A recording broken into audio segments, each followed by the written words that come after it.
Ladies and gentlemen, welcome back to the Home Studio Simplified channel. So glad that each and every one of you who are here today have decided to hop on. This is going to be a Q&A session, not just over Cakewalk by BandLab. If you have anything that you'd like to ask me, music related, how I structure songs, how I release music, how I mix, master, whatever it might be, feel free to ask those questions today. We're going to do our best to try to answer every question we can get to. But however, if you do have anything that's Cakewalk specific, I actually have it pulled up on the desktop right now. And so I can kind of show you things if you're maybe struggling with something, a certain setting, where it might be found, how to, personalize things, whatever that might be. And we can work through that as well. So before we get into this though, if you're new here, this channel exists to simplify the complexities of the home studio and to help you make professional sounding music in a less than professional space. The motto around here is that we can dream alone, we can create alone, but together we can achieve so much more. And that collaborative effort of us all getting together and doing all of this is so much more than just, individuals coming together and just talking. I mean, we've been building songs together on the channel and releasing songs together. We've been learning so much. People's mixes are benefiting from just hanging out here and sort of feeding off of this community. So that's always a good thing. So also, I've already posted the link in the chat just to remind you once again that we are having a huge giveaway. Subscribers. In order to celebrate and show my appreciation for all the wonderful people who have stopped by, we have a massive giveaway planned. Produced like a pro in concert with the 𝗶𝗃 Academy is going to be giving away 2 copies of the ultimate Cakewalk by BandLab course. Sound Theory is going to be giving away 2 copies of the 𝗕𝗶𝘅 𝗧𝗿𝗀 EQ. 𝗍𝗏 is going to be giving away the 𝗕𝗵𝗱 mastering processor. 𝗔𝗇𝗍𝗍 is going to be giving away a copy of �melodyn Studio. 𝗘𝗍𝗍𝗄 will be giving away the Toolbox Professional Plugin Bundle with 33 amazing plugins. 𝗪𝗆 Production is going to be giving away 1 plugin of your choice with a value of up to $199, and Mastering the Mix is going to be giving away a full bundle of all of their plugins. Lastly, the Home Studio Simplified channel is going to give away a free copy of the Compression Simplified course. So in total, there will be 10 winners chosen with a value of over $2,000 in plugins and courses. This is an international giveaway as well, considering that all the prizes are downloadable resources. Follow the link on any of the Home Studio Simplified social media outlets to learn more. The Home Studio Simplified channel is about to peak 10,000 subscribers. In order to celebrate and show my appreciation for all the wonderful people who have stopped by, we have a massive giveaway planned. Produced like a pro in concert with the 𝗶𝗃 Academy is going to be giving away 2 copies of the ultimate Cakewalk by BandLab course. Sound Theory is going to be giving away 2 copies of the 𝗕𝗏 𝗬𝗍𝗍 EQ. 𝗍𝗏 is going to be giving away the 𝗕𝗵𝗱 mastering processor. 𝗔𝗏 is going to be giving away a copy of �melodyn Studio.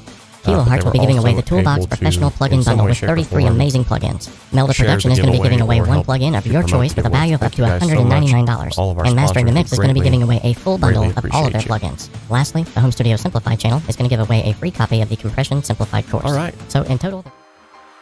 Now, let's give a big shout out to the individuals who actually are able to make this happen.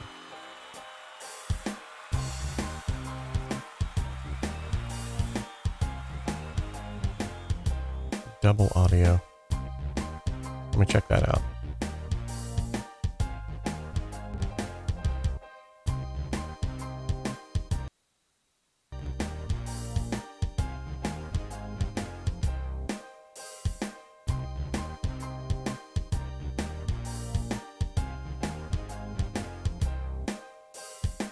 Oh, okay, gotcha. Sorry. Oh, okay. I forgot there was, there's, The Home Studio Simplified channel is about to peak 10,000 subscribers. In order to celebrate and show my appreciation for all the wonderful people who have stopped by, we have a massive giveaway planned. Produced like a pro in concert with the 𝗶𝗃 Academy is going to be giving away 2 copies of the ultimate Cakewalk by BandLab course. That's awesome. Okay. Anywho, it wouldn't be a live show if this stuff didn't happen. I love it. Okay, so anywho, these are the individuals who have helped to make this giveaway possible. Also through their monetary donation of keeping the channel running, keeping the lights on, so to speak. Time equals money, and whenever I devote as much time as I do, these are individuals who see value in the time that I create all the tutorials and help individuals. So, Tim Consley, yes, you are always having an episode. It's part of our heritage here in Indiana. We're always having episodes. All right, so thank you to each and every one of you who have made it to the chart toppers list. If you would like to be on this list, you can go and sign up for the Patreon account. You'll get all kinds of free goodies from that. Also, you can become a member here on the channel. You'll also get some free goodies from that. However, If maybe you don't want to sign up for a monthly membership, you can give one time through the Super Chat feature or even through the PayPal feature. Now, on to our sponsored video. Today's video is sponsored in part by the 𝗶𝗃 Academy. The 𝗶𝗃 Academy offers affordable courses from mentors, world-class engineers, Grammy winners, and multi-platinum selling producers. And with the resources available on the 𝗶𝗃 Academy, you can learn how to create radio-ready mixes from the comfort of your own home studio. Most of the courses also offer multi-tracks that you can then add to your portfolio and begin to build out your business. Follow the link in the description of this video to head on over to the 𝗶𝗃 Academy today and start learning the skills that are needed to take your hobby or your business to the next level. Okay, so now with all of the minor technicalities out of the way and some of our mishaps there, let's go ahead and get into today's topic once I get this extreme close-up, once I get this camera adjusted here. Today's topic is going to be about anything Cakewalk related, anything audio related, anything that you want to ask. And I am, if I look this way and I'm not looking at you, I'm actually checking the chat out. So even right now, I can see we got some questions coming in, which is awesome. That's what this was all about. Bruce Brooks, good to have you here. L.A. Winter, good to have you.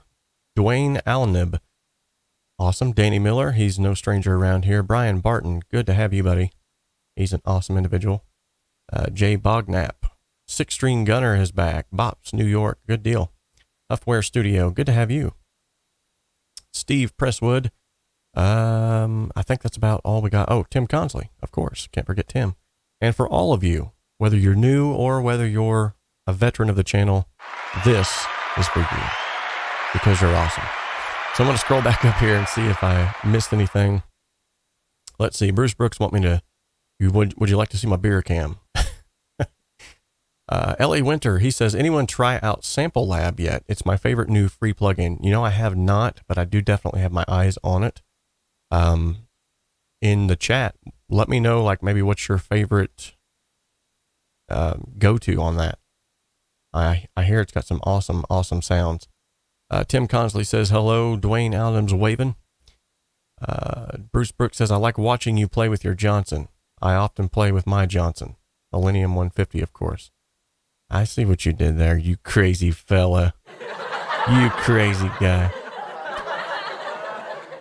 Okay, so Danny Miller says, hi again, I just got your mix template, but I don't have a video or template that is better to start with. Do I have to finish it myself, or do you have a video or template that is better to start with? Oh, you don't understand any of it. Okay, gotcha. I'm not necessarily sure what it would be that you wouldn't understand. So the template itself is simply just, you know, hold on a second here. I'll try to pull up the old desktop here. Here we go. So the template itself, like, let's say I was to go ahead and close this session here and I'm going to load up the template. I'm assuming you're talking about the 𝗶𝗃 template. Let's see here. I think it's, yeah, here we go. So I'm assuming that this here is the pro startup template that you're talking about. Now the main point of creating this template was not to help you get through 80% of your mix and then, you know, the mix be finished by the time you load your template up. It was to give you a good starting point and some things that you can work off of. No, I didn't. And so then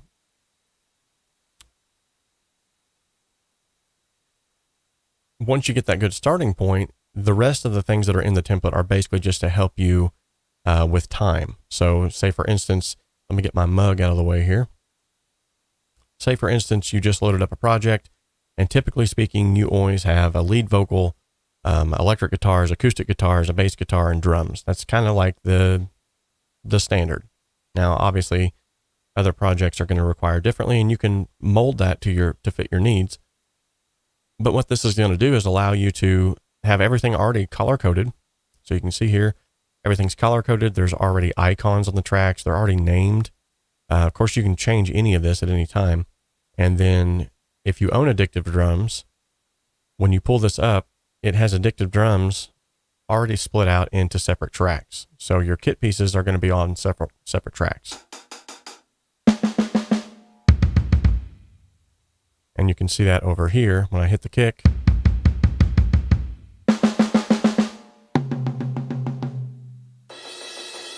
So that was another key feature of that. But then I think probably one of the biggest features that I included into this, and one of the main reasons why I felt like it was a good selling point for individuals to buy, was the fact that if you go over here to the Properties tab, and you click on a track, you'll see here in the description just some good starting points for EQ for whatever track you click on. So for vocals, it'll say over here, good starting point is, high pass at 80 hertz, fullness is found at 120 hertz, the boom of a voice is found here, the presence is found here, sibilance is usually found here. And those are not like hard and fast rules that you should follow, but they are more than likely just, good starting points and just sort of some rough areas of where you might look if you're experiencing those things or you want to attenuate or boost those kinds of things. Likewise, it's got some pro tips on every one of these channels. So it tells you right here, vocals are priority in most genres of music, and this is the one track that you can actually solo to make adjustments.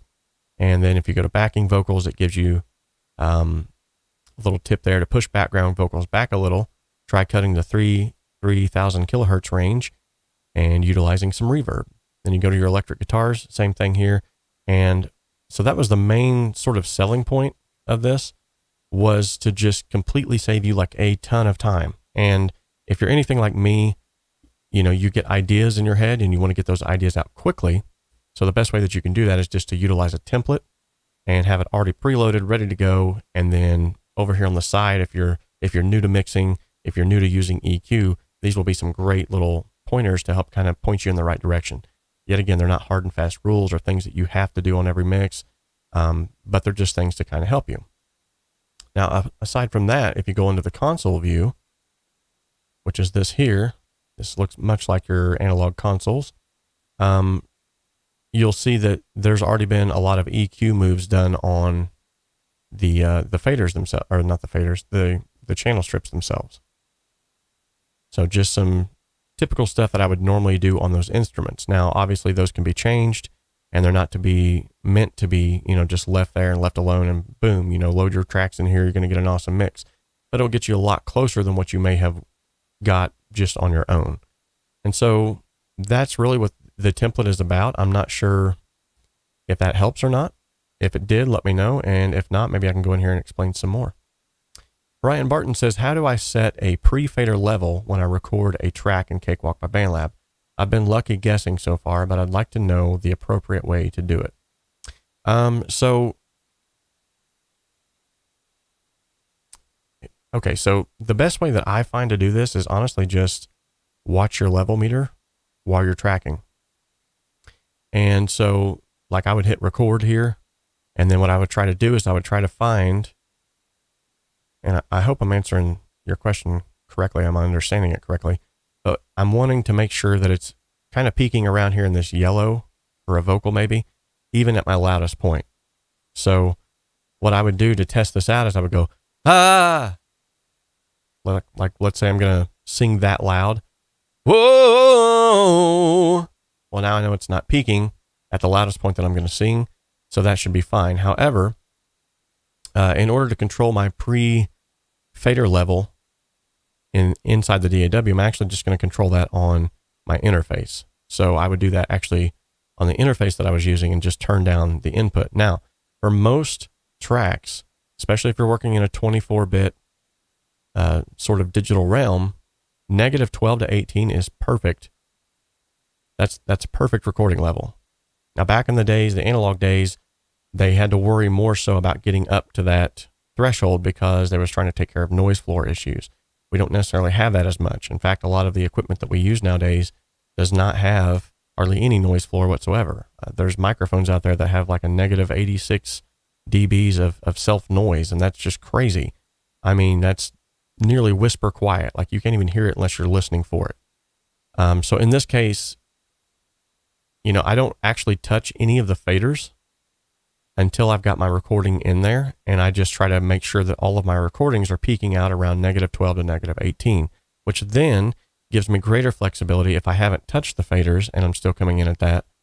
That gives me greater flexibility because now when I turn it down, it's going to be turned down in a smaller increment because the volume was set at unity, if that makes any sense. Hopefully I'm answering that correctly. If not, by the way, just holler at me.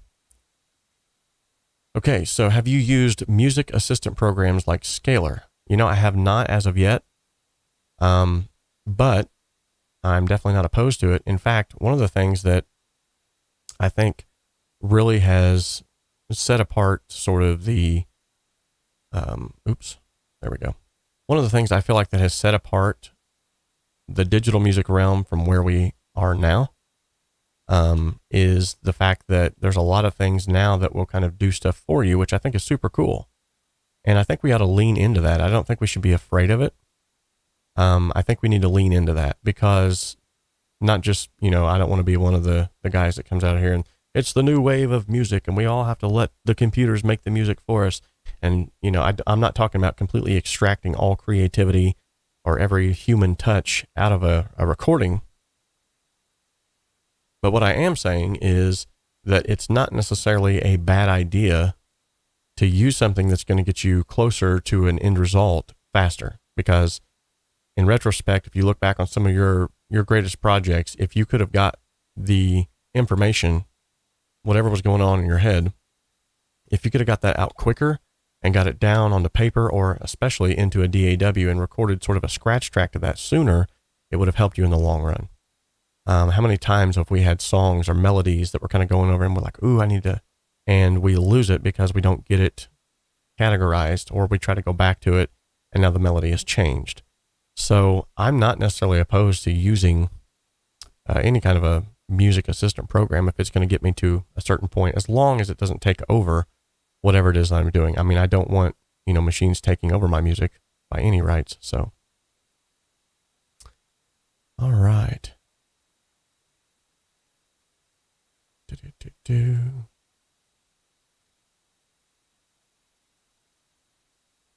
Bop Studios. He says, it's gone now. Talking about my fiasco back there with the double audio. I apologize for that, guys. I honestly just threw that in there right before this and didn't have time to really set it up, but it's all good. Okay. Tim Consley. Good deal. Hey, 𝗕𝗶𝘅 𝗧𝗿. Good to see you. Master, I am none. I'm a jack of all trades, master of none. Bop Studios asking, how's the new acoustic? Let me tell you, the new acoustic is absolutely amazing, which if we get to a point in this where we have kind of a lull on questions, maybe I'll break it out and let you guys check it out. It's definitely amazing, though. Let's see here. Tim Consley, he's laughing. Laugh track's awesome. David Albert, good to have you, buddy. Good to have all of these first-timers in here. So LA Winter says, Sample Lab turns all of your audio loop library into also a sample instrument library. It also extracts the MIDI from your audio loops so you can change or use on other instruments. Okay. Yeah, that might be, I might have been thinking of something else. Very cool. Yeah, there's definitely some cool implications there. Mark George, what is up, buddy? Mark George is a rock star around here. Question. I often convert YouTube videos to MP3 and import them into Cakewalk. I can then loop phrases to use as a learning tool. Do you know of any other... I'm going to have to look at this. Do you know of any way to change the speed of the playback? So yeah, let me show you real quick one way that you could do it, and this might be not be the best way to do it, but let me pull up something here real quick. Let's use some of these sounds of war, or not. They're not even in there. Don't want to get a copyright strike, so I won't use them bad boys. Here we go. Okay. Hopefully I didn't freak all of you out there. So let's say I have a track that I flew in here and I want to slow this track down. Now, granted, it's automatically going to sort of adjust itself to whatever the project settings are, which is found up here. However, if that's still not enough, you can actually hold Control and Shift, and you can time stretch that out as far as you want. Now, as you can see, there's going to be some warbling of that, but I've stretched it out essentially 187% slower than what it was before. So yet again, hold Control and Shift, and you can drag that out all the way up to 400%, which is probably going to sound really bad.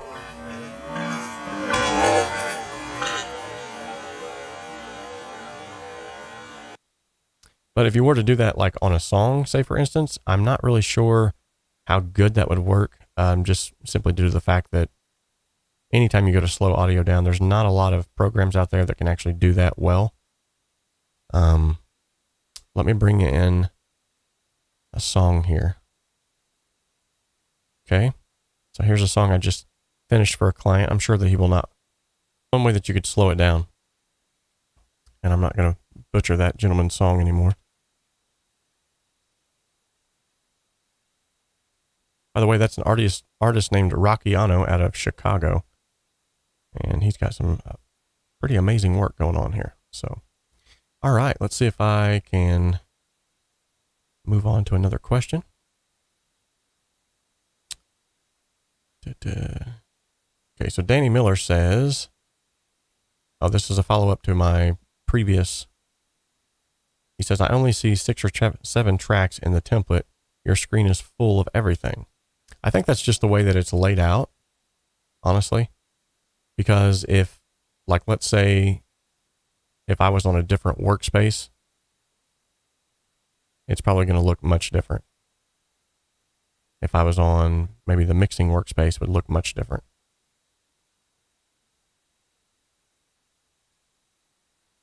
And all these workspaces are just basically rearrangement of windows.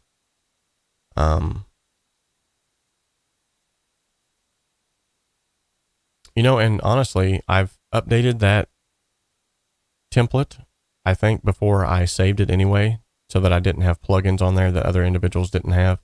So it might even look a little bit different than mine. That's perfectly legit.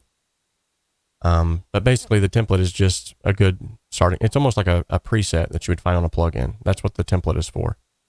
It's just a good starting point. It's nothing like I said, it's no hard and fast rules or nothing like that. So if I load up the Pro Start with no plugins,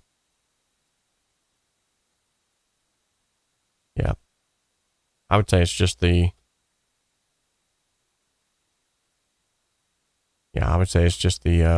difference in the layout or the template itself. Whenever I resaved it and took away the plugins, I might have, for whatever reason, taken tracks away too. I don't know. I do know that before I exported it, though, for save, that I did make sure that all of the EQ moves and suggested EQ moves and stuff like that was already on there. So, Jurgen, what is up, buddy? All right. Hopefully that answered that. Where was I at here? Mark says, I got a question. What happened to the lava cam? Lava cam is inoperable. The lava lamp, actually my lava lamp's not even on right now. That's sacrilege. 24 in the chat. 4 thumbs up showing. Smash the thumbs, please. Hey, thanks, Six String Gunner. Appreciate that. Steve Presswood says, gain staging in Cakewalk by BandLab seems harder than in some other DAWs I've seen demonstrated. For any suggestions for how to do this most efficiently? Now, that's a good question. Okay, so back to sort of the current point at hand, which we talked about earlier, and that was recording at lower levels. Now, granted, when you're using a lot of sample-based instruments, they're going to come in hot. a lot of sample-based instruments are already sort of mastered because they want them to sound good anywhere you put them. So one of those things for that is that they're obviously very hot. So when you fly in some samples, it's one of those things where intrinsically they're very hot. So what I do, and you'll even see this on the Pro Start template that I'm using right now. If I go to my console view, I'm just going to bring the console view open here. What I do on my VSTI instruments, as well as any sampled instruments that I'm bringing in, I automatically go up here to the gain knob and I take that down -10 dBs. Now, I know that sounds like a huge, huge amount to be taken off, but believe it or not, that's kind of like the sweet spot. I've done this for years now. That's sort of like the sweet spot where you don't get clipping and things still sound natural. They don't sound muffled or, inhibited in any way. Like say, for instance, even though the gain on all of these channels here is set to -10, I've done that because this is a VSTI instrument. It's the Addictive Drums. So now when I go in here and I play maybe a beat, you can see that my levels are still very conservative. So let me open up the console view again so you can see that. And they're all peaking out at roughly -12 to -18 dBs. It's it's sort of like a hack, I guess, that nobody's really talked about. Maybe I need to make a video about that. Hello. But yeah, that definitely helps with the gain staging. Obviously, controlling your recording levels is a huge help as well, as I've already spoke of today. Just making sure that you're not recording too hot. And then the main thing too, like with gain staging, is, once you get all your tracks in there, try not to mix as you go along. I mean, if you got to get certain sounds, you got to get, the vocalist wants a piano, a bass, and a guitar in there, and you got to kind of pre-mix that for them, that's fine. But whenever it comes down to okay, you're in the mixing phase, you're past the tracking phase, you're past the production phase, you're past all of that. But whenever you sit down to officially say, okay, now I'm going to start mixing. When you get to that point, take all of your faders and bottom them out completely. And then start with you don't have to do this. This is not a hard and fast rule, but I like to start with the drums first, specifically the kick. And then I bring in the bass after the drums, and I get those balanced out, leveled out pretty well to where they're kind of playing well together. It also allows me to hear whether or not, immediately right out of the gate, whether I'm going to have some sidechain compression on the bass and the kick.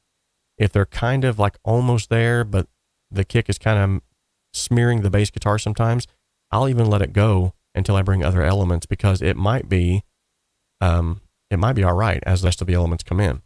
But if it immediately, if I'm oh my goodness, every time that kick comes in, it's at just the right octave that it's smashing that bass, or vice versa, then I can just right then and there go, okay, I'm going to stop right now and put a sidechain compression on this, and voila. Once I get a good level on that. Now from there, I just slowly start bringing up the rest of the levels. And by doing this, what you get is you get very conservative levels, because you're only bringing up the things in little increments instead of everything just blasting and you trying to go around to everything that's blasting and turn stuff up. And now I can't hear the guitars, turn them up, and now I can't hear this, and you turn that up. Now this is too loud all of a sudden, turn that down. And what happens, and this is probably the biggest reason why that happens. Let's say you have electric guitars. This would be a good example. Let's say you have electric guitars and some synthesizers. Okay. Let's say they're playing in sort of the same registers to where they're actually contributing to the same frequencies. So as you bring the elements of the electric guitars up, now you start noticing, I can't hear the synthesizers. It may not be a volume issue at all. It may be the fact that the guitar's frequencies are masking the frequencies in the synthesizer. And so then you have to make some hard decisions. Okay, now which one is going to be more predominant? Which one is going to be the star of the show in this particular aspect of the song? Which one do I need to hear more? Or are there other options? Can I EQ out and carve out a section for these guitars to live at the same time that these synthesizers are still having their fundamentals heard, but not taking over the mix? So that's just one of those things where you kind of you tiptoe around it when you're starting out mixing, but as you get better at mixing, you start to realize, okay, if you can just put everything into sort of a spectrum of what are the main fundamental frequencies that this instrument is conveying, and from there, now, what are the main fundamental instruments that need to be in this mix, that need to be up front. So that should help you.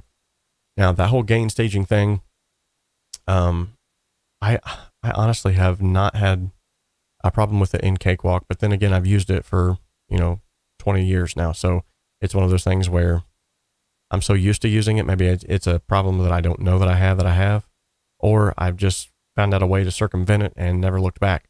But either way, I really don't ever have a problem with like gain staging at all.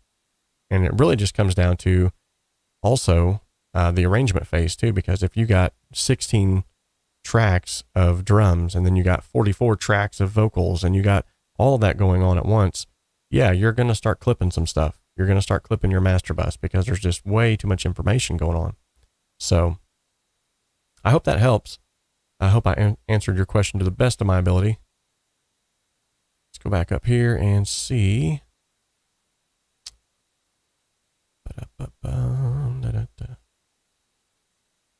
Micah is in the chat. Keith Lane, what is up, guys? Mob the Gamer's back. He had to go run to the bank. I think I reached my peak of happiness at age 9, he says. Jim Patrick, this is sort of a comment, I believe, to the individual Danny Miller. He says, just hide any tracks in the template that you don't want. That is always, in fact, there's a track manager that not a lot of people utilize. And I'm pushing the wrong button here. But the track manager actually allows you to, let me show you. I gotta find it now.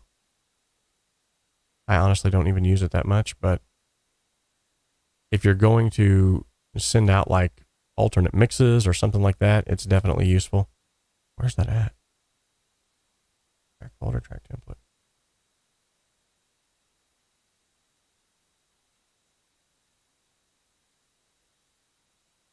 Oh, that's for the tools.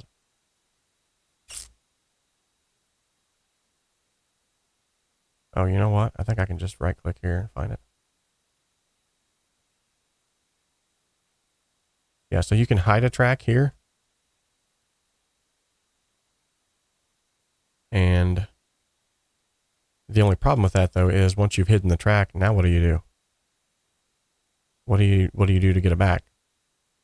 So that's where the track manager comes into play that I, for some reason, can't seem to find right now.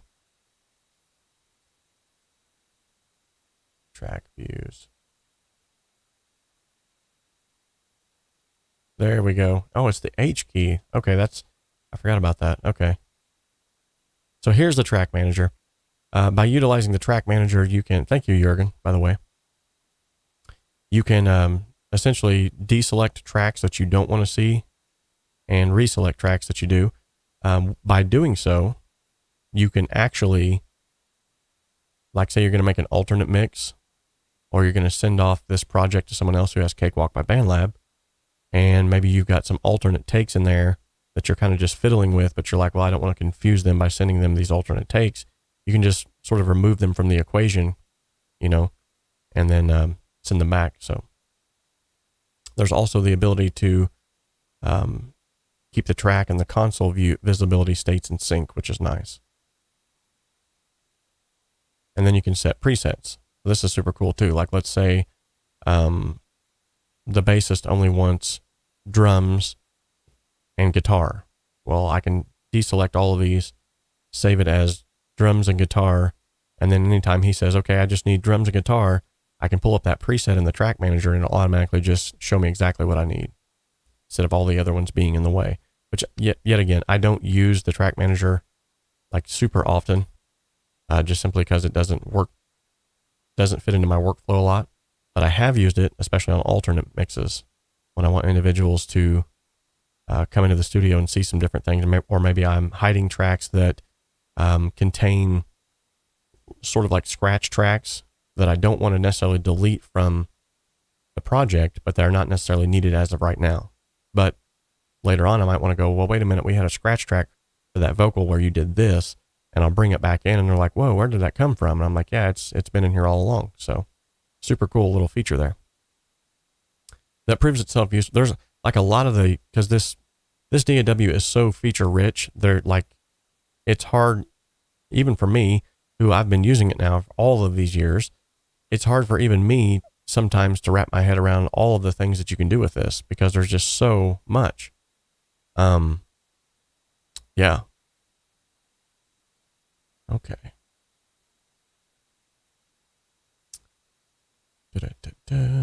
Gain staging, covered that.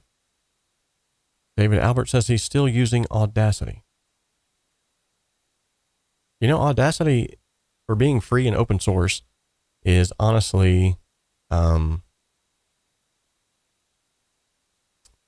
it's not that bad. I'm sorry, I'm got too many things going on here at once. Yeah, I still use it. Actually, it's still on my desktop because I use it for the noise removal feature. I think it's better than some of the other stuff that's out there. Now, obviously, 𝗖𝗸𝗃 is amazing. But if there's something that maybe I can't get off of the track, like especially an electric guitar track, I can use the noise removal feature within Audacity and take it right out. And a lot of times you don't even hear a difference, especially when it's in the mix. So, all right. And by the way, there's no doll shaming around here. If you're good with using that and you're making music with it, then go for it. Danny Miller's back with a template question. He says, am I looking at the template the wrong way? You have many more tracks and buses than what I'm seeing in my DAW. I hope I'm explaining it right. I'm not sure, honestly. I would have to maybe see your screen to understand what's going on, because this is essentially, I mean, this is exactly what you would get.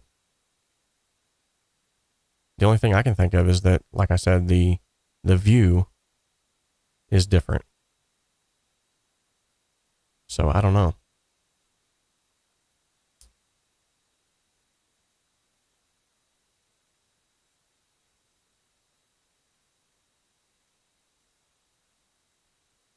Okay. Mob the Gamer says, what are your thoughts about auto-tunes and vocoders? So stylistically, I think they are an awesome thing. And I am not opposed to auto-tune at all. In fact, 90% of musicians that are big name musicians, if you want to call them that, are using auto-tune, whether they want to admit it or not. And 90% of them might even be using it whether they know it or not, because the engineer himself will go, yeah, that's a great take, but after they leave the studio, he might just throw a little bit of auto-tune on there. Not much, but just enough to say, okay, that could probably be cleaned up a little bit. And honestly, I don't think there's anything wrong with that, because if the end result is helping the artist to achieve a more polished, professional, and clean sound, I don't see anything wrong with that whatsoever. Now, a lot of people would say, well, no, if they didn't ask you to do that, that's kind of one of those gray areas, though, where you have to, as an engineer, you have to say, okay, I got to make some executive decisions here, and they'll either like it or they won't.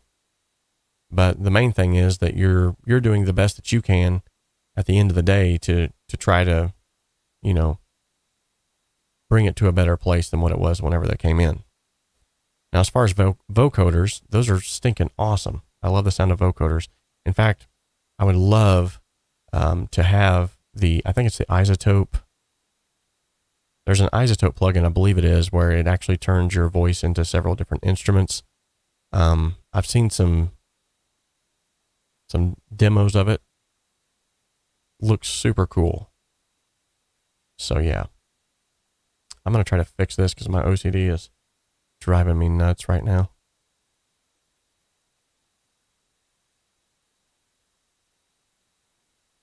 I just want this to be visible on the screen. Actually, you know what? Let me do this. There we go. And then we will. Oh, look, a squirrel. got sidetracked. Okay. Back to the questions. I got an answer to the question I asked about the video window the other day. Undock the panel and simply drag it away from the other panels. Oh, cool. Okay. So if I open up my video tab, open video view, show or hide thumbnails.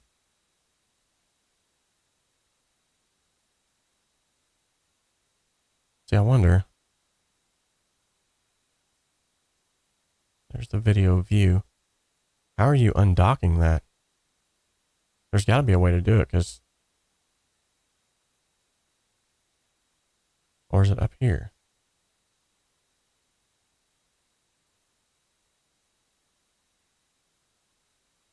That's interesting.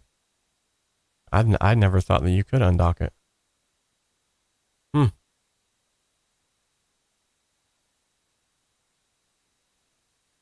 Interesting.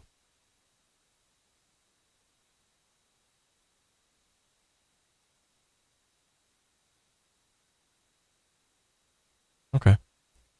Well, maybe you'll have to, oops. That's the lyrics view. There's so many views in this too that, like, I hardly ever even use. Like big time. Like if you're across the room and you need to know what time you're on. Here's your big time. You can double click it, put it on SMPTE.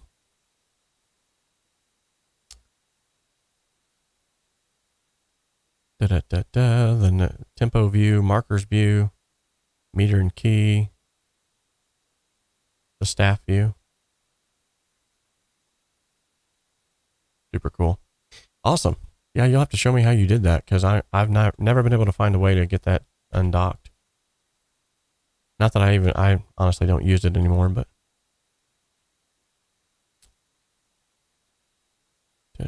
Maybe you could do a sweeping EQ and what exactly to look for.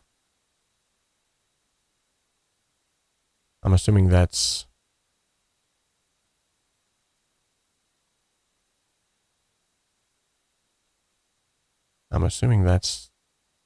To a question that's in here, maybe, that I missed. Not sure. Okay. Getting lost in the weeds. Alexi's in here. Hey, what's up, Alexi? Good to have you, buddy. Huge congrats on getting 10K subs, Robert. You're doing super duper great. Haven't reached 10K yet, but we're getting there, buddy. But it's due to awesome people like you helping to share and like and subscribe. That's what it's all about. By the way, guys, if you have not checked out Alexi's channel, go and check him out. He's doing some amazing work. Got some crazy good videos over there. Acid Pro is good at slowing stuff and keeping pitch. That is true. I remember Acid Pro being really good at that. Mob the Gamer says there's a plugin called Halftime that does it wonderfully with many timing settings. Cool. Serato Studio has a free version, and it's probably the best algorithm for time stretching. You can change the key too. Just change the BPM up or down after you drag it. Nice. LA Winter's got some, he's got some hookups. Mark George. Oh, I love the lava can. Danny Miller. Yeah. You know what? If you want, send me a screenshot of what you're seeing. It's super simple. Just go to your desktop and hit the print screen button or Control-Alt print screen. And then you can paste that into like a Windows Paint or even right into an email and send that to me. Mental Program. Have you ever used Reaper and compared it to Cakewalk? I have not. I have a friend of mine who owns a studio in Chesterton who uses Reaper. Absolutely loves it. We were actually thinking about doing maybe a spinoff where we were going to, he was going to do something in Reaper and I was going to do something in Cakewalk, and then we were going to swap just to see how that would work out. But yeah, I don't have the time to invest though into another learning curve. So I just want to stick with, you know, what I know.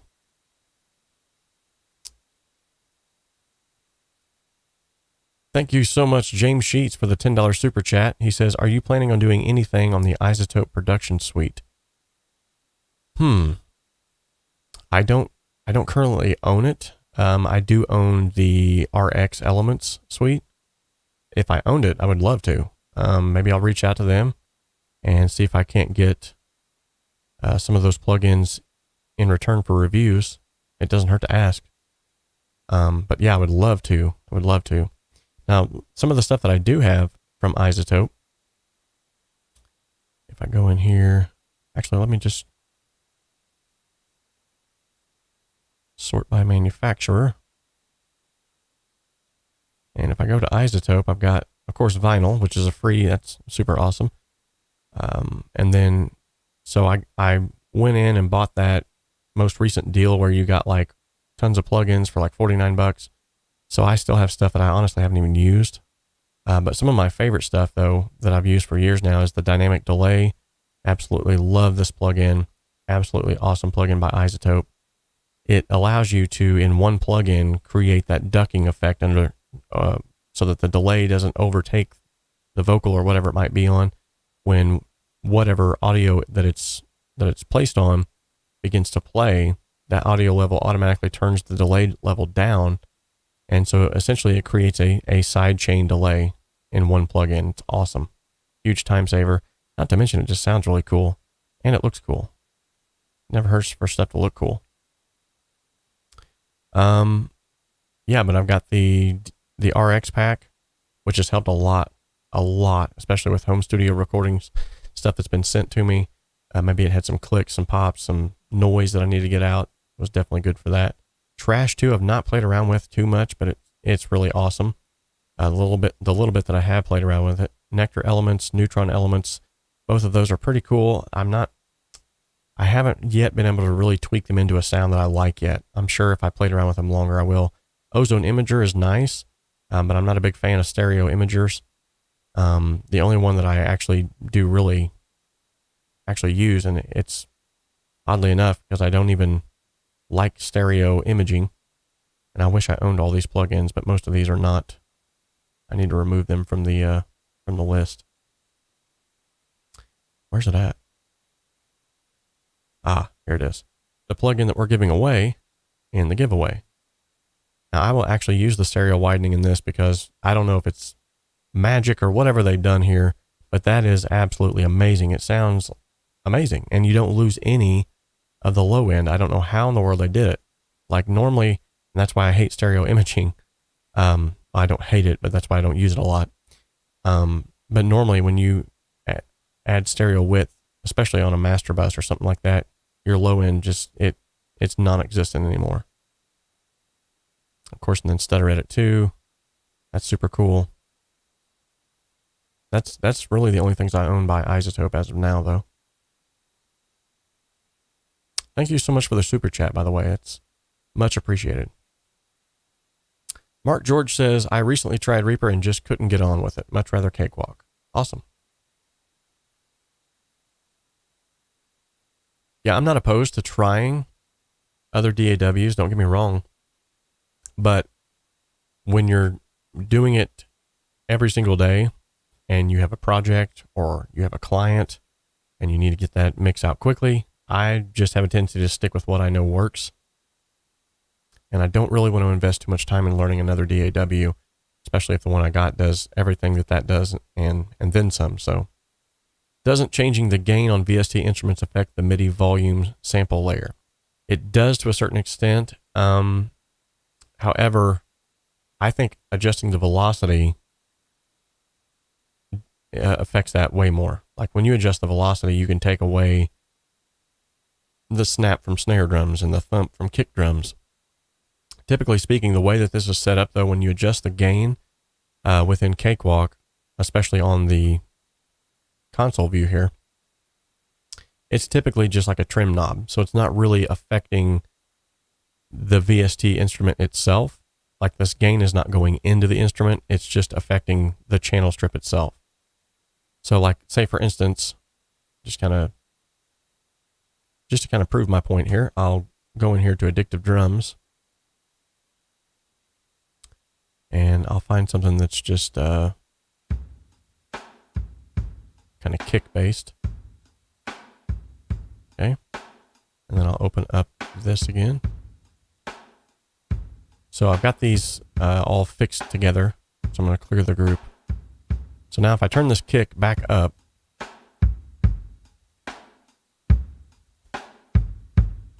it gets louder. That's all that happens.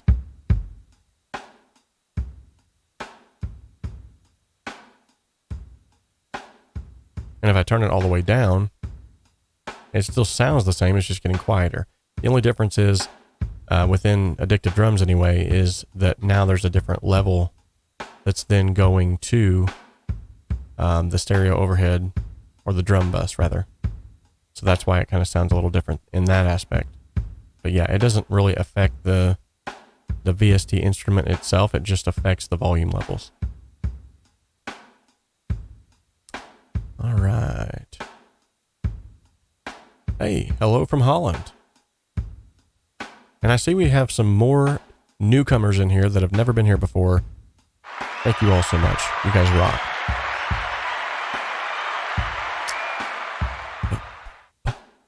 I guess I need to turn that off.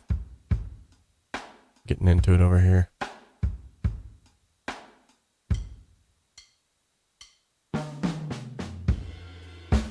Okay.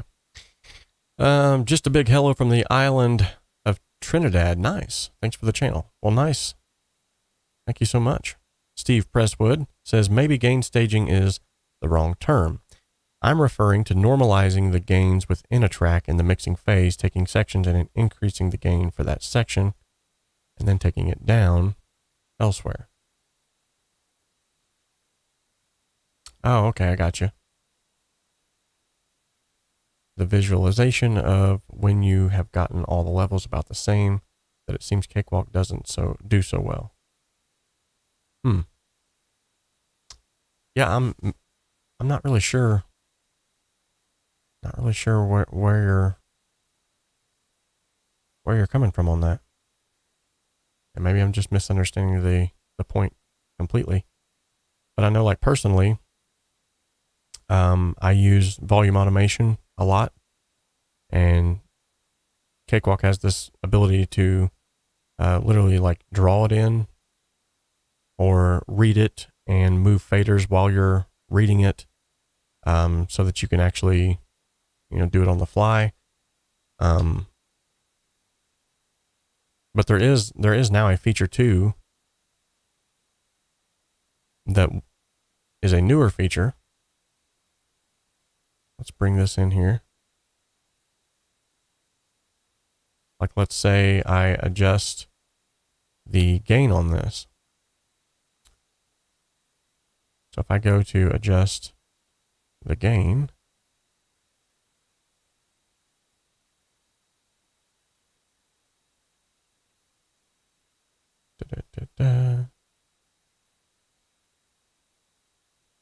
or the panning for that matter, it should show up. Yeah. So it should show up on here, but that has changed.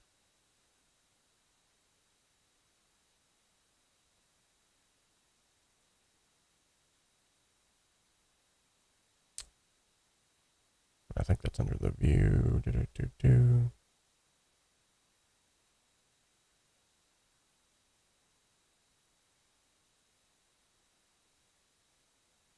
Crossfades.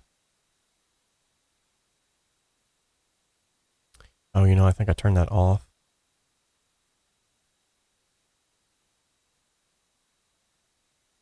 I think I turned that off.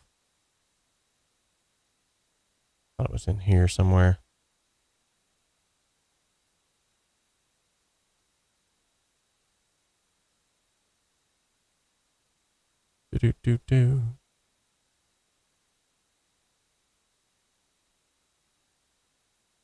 Display channels and preview export menus.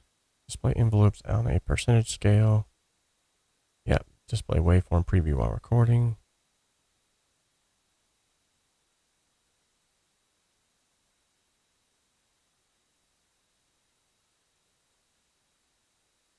Interesting. I thought I had that.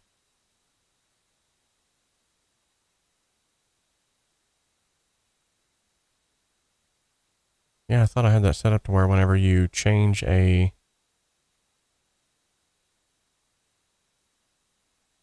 Maybe that was just for gain. I don't know. I know you can adjust the way that it looks here by dragging this up and down. And that's literally just right here on the edge. Yeah, there's also...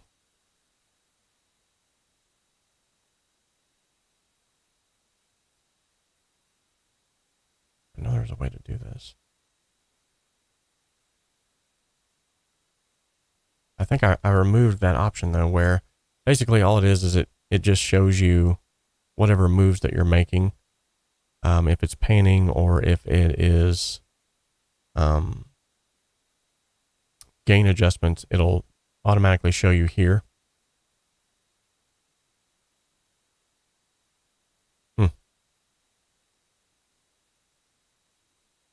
You know what's crazy is I actually did a video on that too.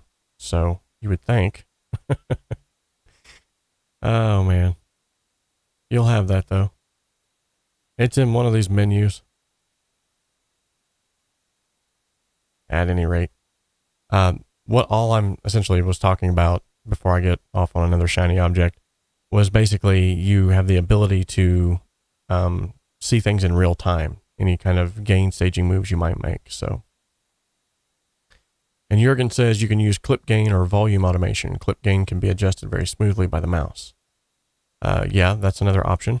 Another option too is just to simply highlight it and go up to process, apply effect, and gain. And you can do it right from here as well. You can add 6 dBs of boost, 6 dBs of cut, pan it, center both channels, swap channels, phase invert, all from here. And then you can even audition it before you ever do it. Pretty cool.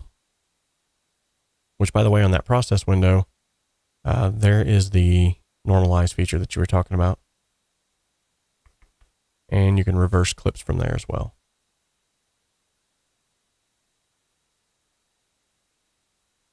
Clip gain automation. Okay.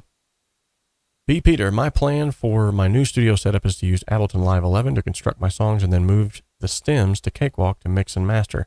Does this sound like a good plan? Wait a minute. Where are you at? Does this sound like a good plan, or am I just making problems? Honestly, it's whatever works for you. I would try my best to stick with just one DAW. That way you don't have to move things back and forth, because then you're going to have audio files you got to export, then re-import into another. And if they're not set up to the same bit rate and sample rates, rather, and bit depth, it's going to cause chaos there with timing issues, and you may not notice it till it's halfway through the song.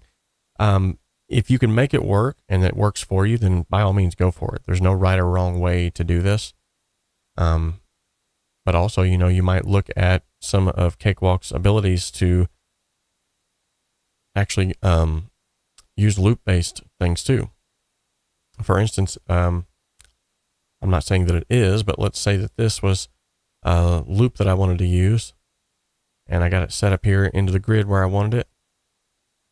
I can hold Control and D and now copy and paste it onto that grid. And it's going to stay in whatever timing I have it there. And then also there's the option of using the, where is it? Audio snap, which is super cool. No, not the piano roll.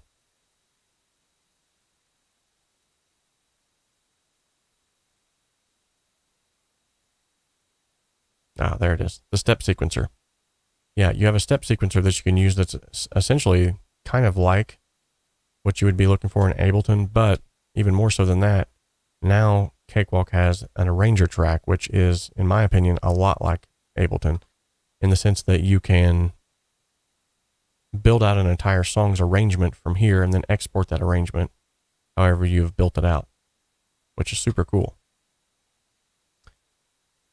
So, like, let's say, for instance, Let's see here. Let's see if I can find one.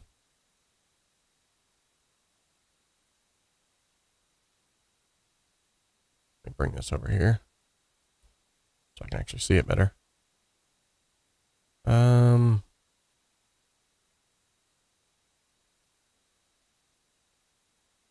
Let's see. Okay, there's that.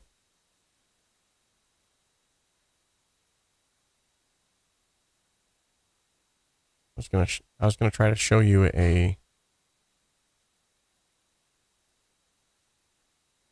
Yeah, here we go.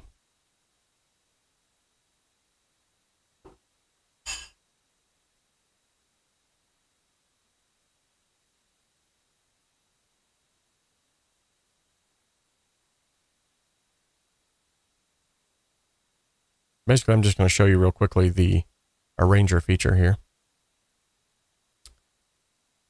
Question, long-winded. I used to render Sonar to 2-track master mix. Then I would use CD Architect to create a Redbook CD for client. Nice.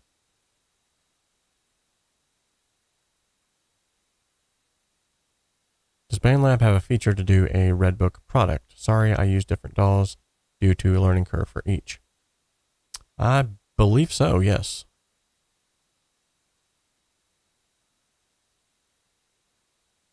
I do believe so. All right, so yeah, this is typically what it would look like if you were using the arranger feature. So I can just play certain sections of the song if I want. So here's the intro. I can stop that. I can go to the verse. You've got a sacred heart, but you don't know how to use it. Of course, that's not mixed. Please apologize.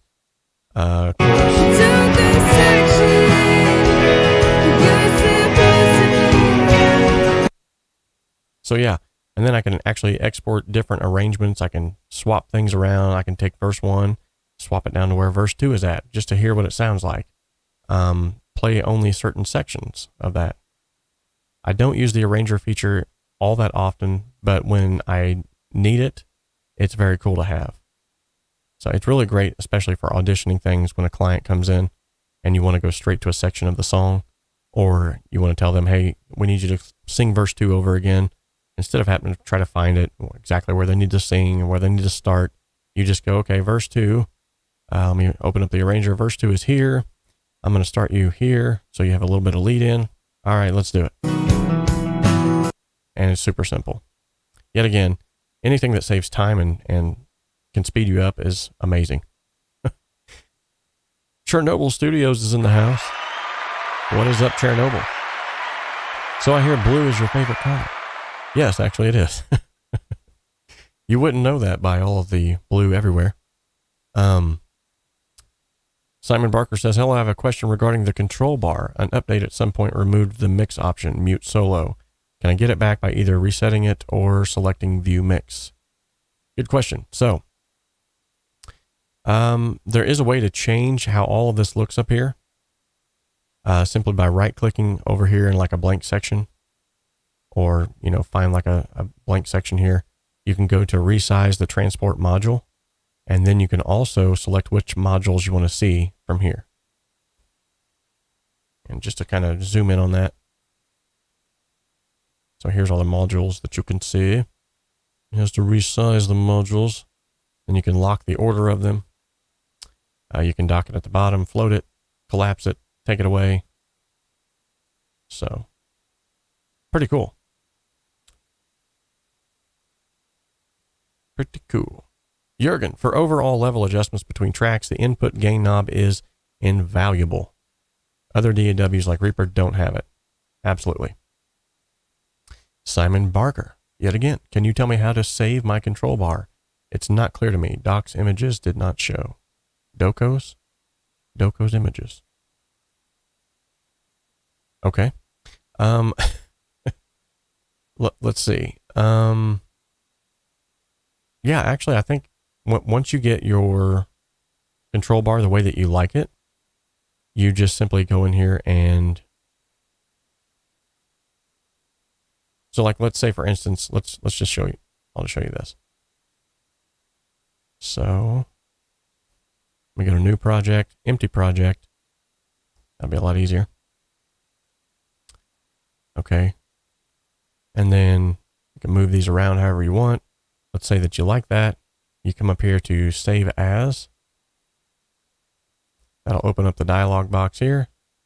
When it asks you what type you're saving it as, you're going to go to save as template. And then you'll go to the folder, template files. And as you can see, this is where all of the templates are at. So I could save it and say, okay, this is my favor.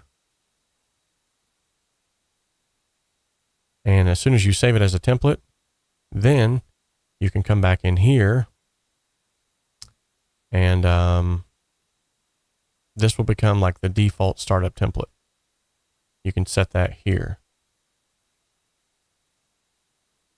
Where's it at? Oops.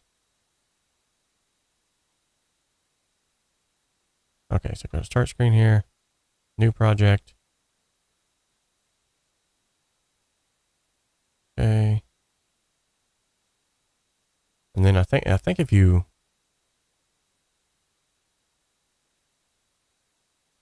pretty sure there's a way to save it as the default startup template.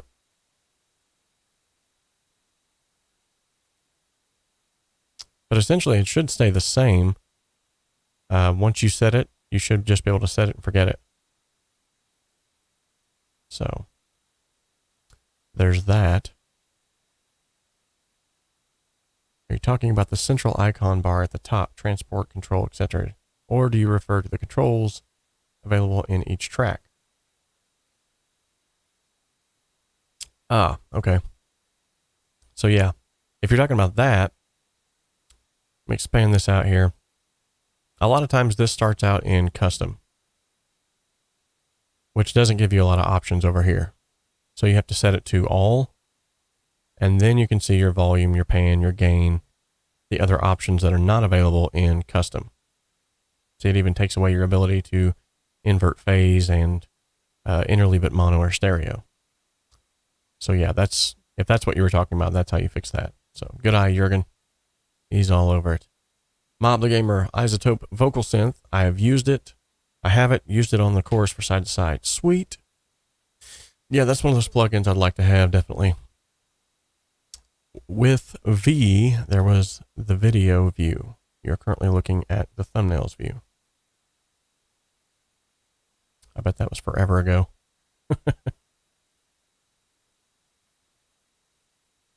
Jim Patrick says, nice to see you here, Chernobyl Studios. Are you coming back to Cakewalk? Boy, that would be sweet.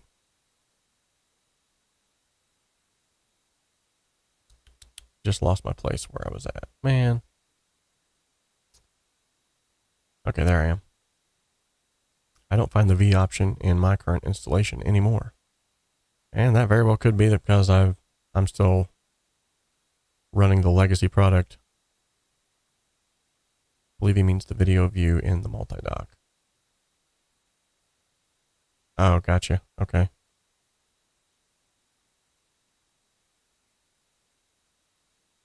Yeah, see, I honestly not too sure.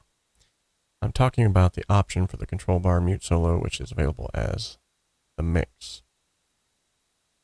which is right here. Yeah. So you just go to modules and it would be this option right here, the mix option. So as you can see, if I uncheck that, it's gone. If I go back here and recheck it, there it is. There's a double box by the timeline for video undocking. Really? You guys have got me curious about this. There's a double box by the timeline.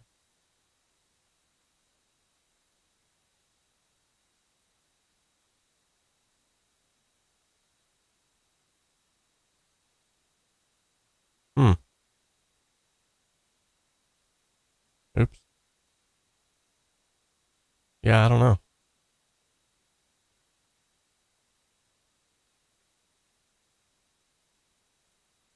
Yeah, best of luck for you guys using that though, because I actually use a dedicated video editing software, so I think I've used that one time maybe just to see if it worked. So, no content. The video view opens in the multi-dock. Not in the nearest future. I'm well used to Cubase. I do keep Cakewalk installed to check out what they're doing though. Anything in the multi-dock can be moved to a separate window. Okay.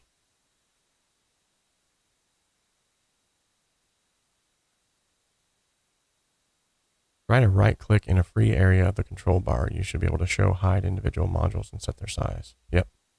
Did that.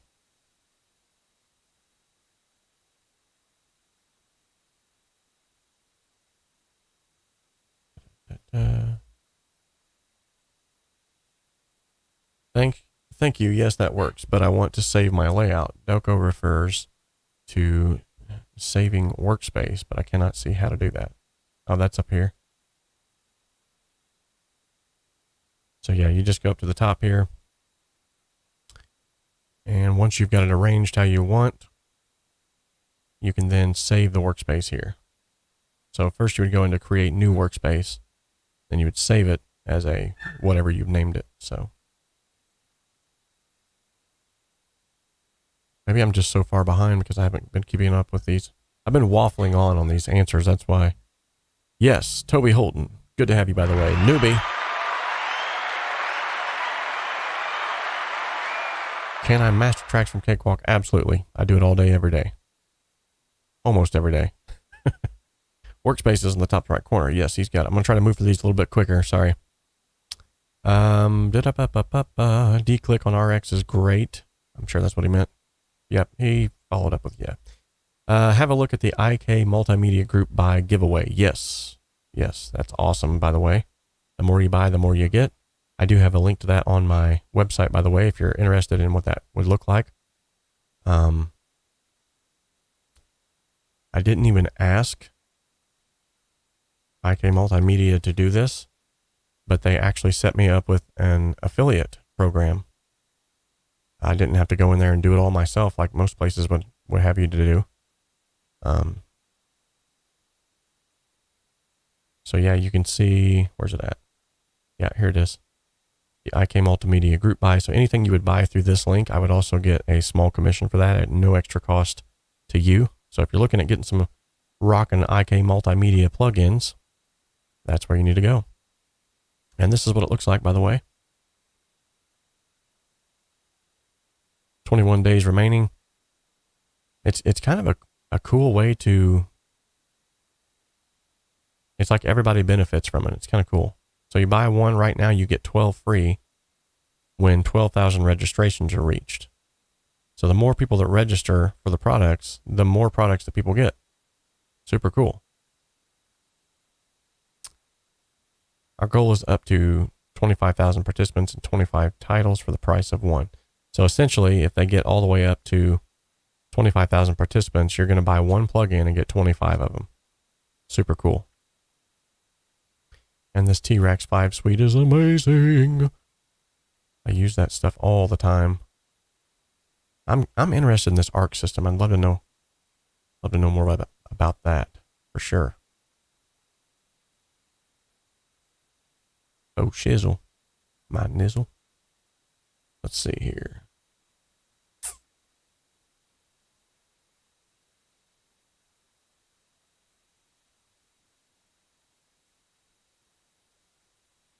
All right.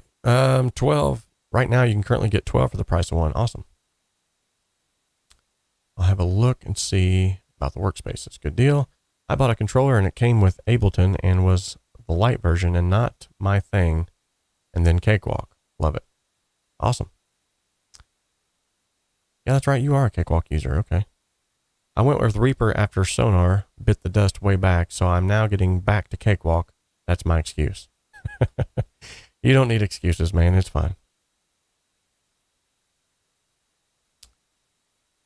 This gentleman here, whose name I cannot ever remember, nor can I see the way to pronounce, says I can't hear anything any sound playback in my Cakewalk without audio interface in my earphone?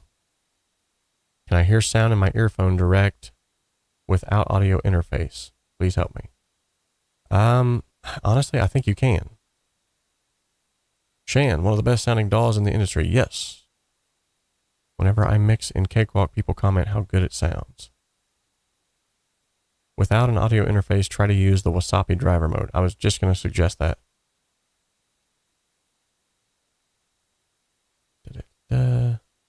He's talking about clip gain.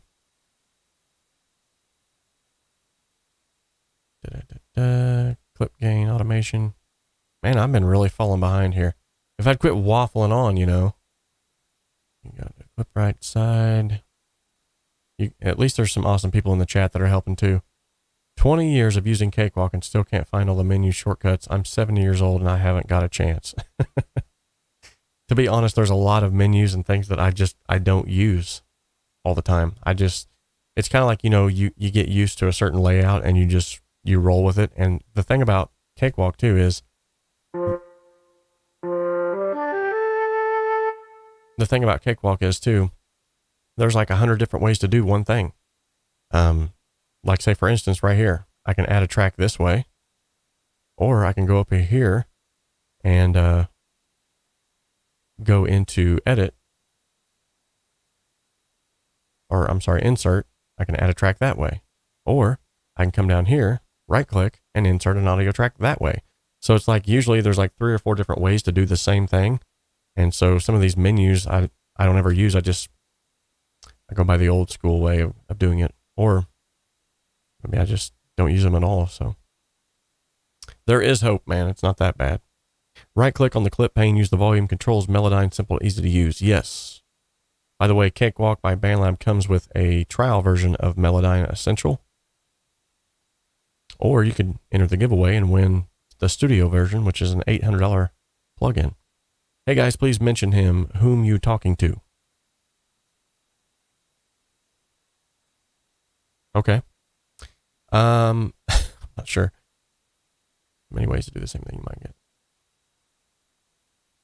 Do you ever use CAL programs when working with MIDI? No, I don't.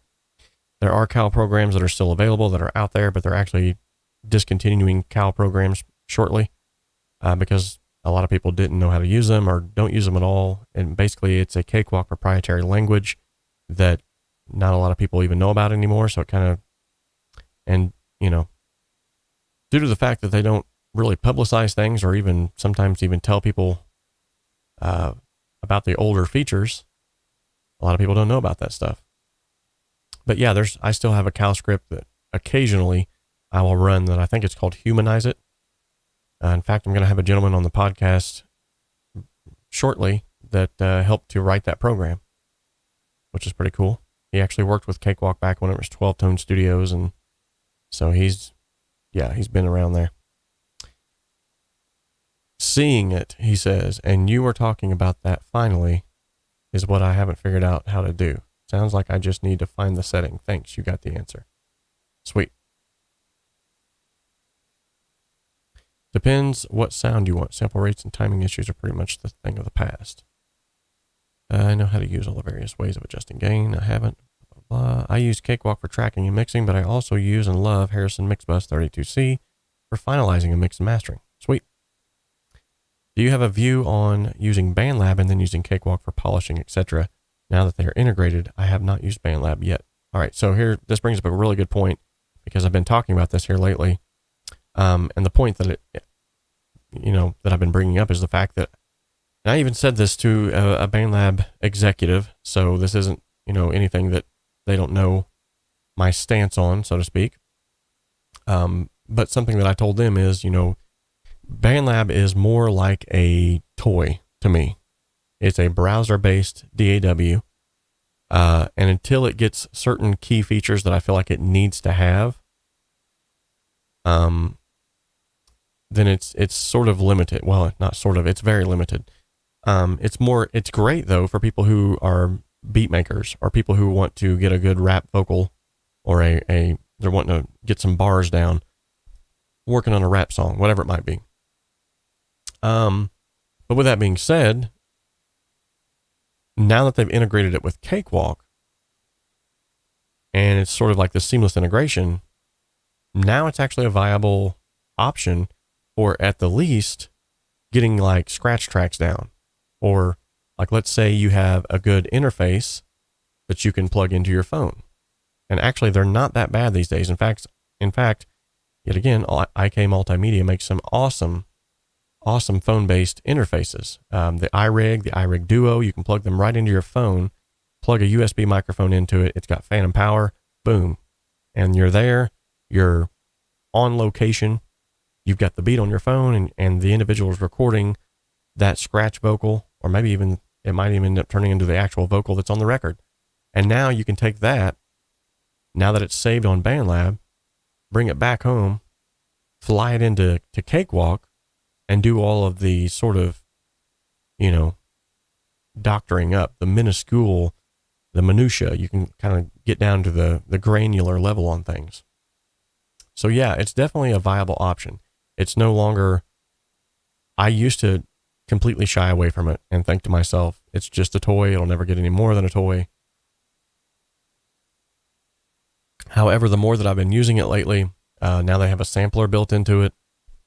It's really becoming quite a tool, because now I can, out on the fly, I can take samples, bring them into the studio, and integrate them right within a project here in Cakewalk. So honestly, I think what it's done is it's opened up the studio doors and allowed individuals to say, okay, we're working on a project here in the studio, but I got to go to so-and-so's house to get an acoustic guitar recording, or I got to go here to get this.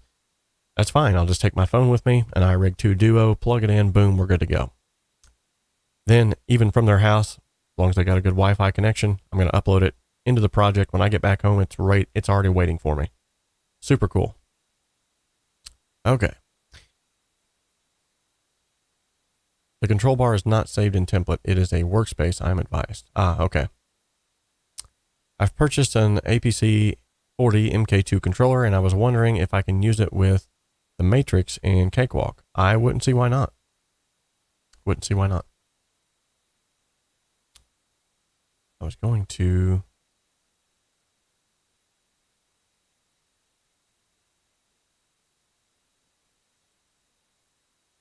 See, there's like a million different ways to do this.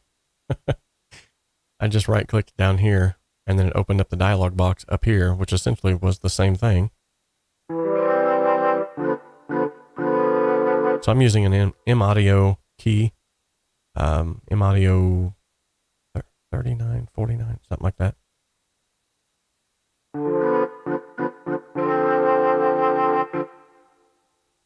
Very cool.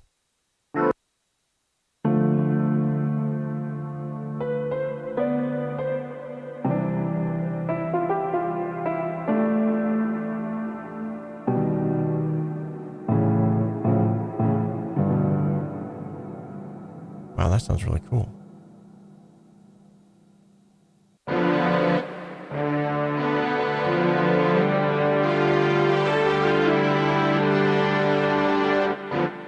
Very cool. Some good vintage sounds there. Anyway, DOCO means documentation. Yeah, I gathered that after a while. Sorry about that. I'm a little slow on the intake. I figured out how to see those changes as I go so that I can see all the levels are roughly equal throughout a track. Anyway, I think you've answered my question. Just got to find out the setting. Awesome. Sorry for the basic question. By the way, there are no basic questions. It's fine. That's what this channel is all about. Sorry for the basic question, but how do I save an EQ template in the built-in Cakewalk EQ effects? It keeps disappearing every time I save it, exit, then open the effects again. Let me check on that, because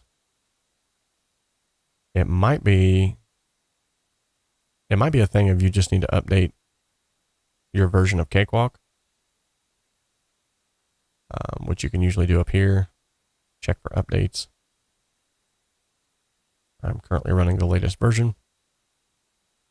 But essentially you open this up and make your settings. I thought there was a way right here where you could right click somewhere here to save that as your... Oh yeah, it's right here. Duh. So you get it all saved the way that you want. And let me just show you real quick. So it's this option right here. That's what you're looking for. Save it the way that you want.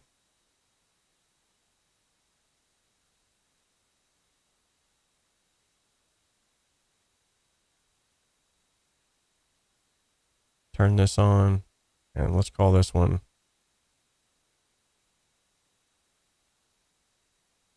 Scooped Mids.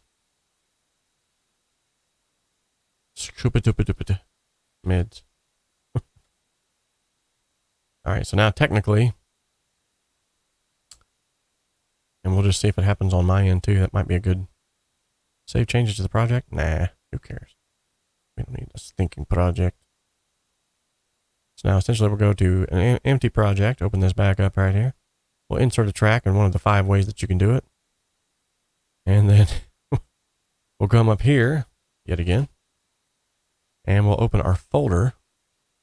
Now there should be an option where it says 𝗠𝗶𝘅 Mids, and there it is.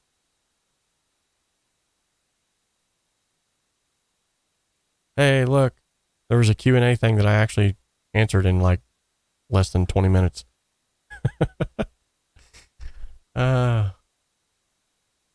No content in the video screen. Yep.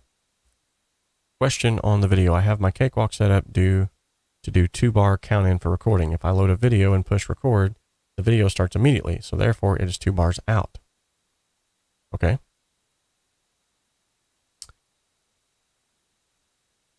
Yeah, I'm not sure. Like I said, I don't really use the video feature in Cakewalk very much. It's kind of like, you know, you don't go to Burger King and order a taco. It's one of those kind of things. The Pro channel, how do you use the post? Or should I say, I saw you only using the post and the next button wasn't on. What's the reason for that? Okay, let's check that out. See what you're talking about here. Pro channel, post.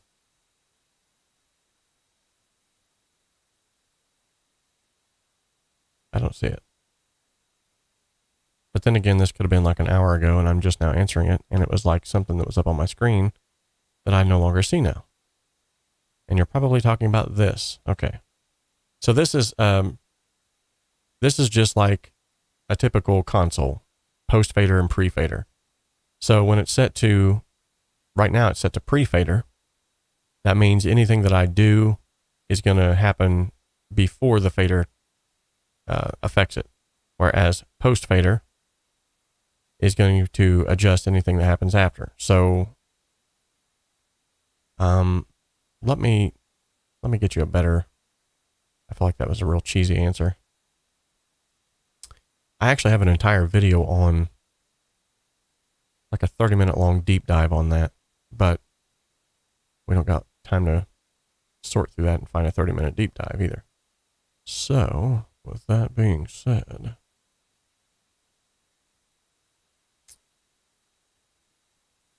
there is, if I can find it here, there is some pretty clever documentation about said pre and post. And I don't want to tell you wrong, so I'm going to look it up.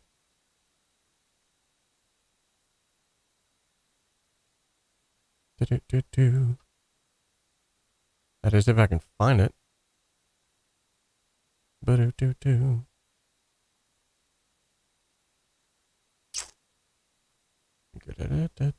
Here it is.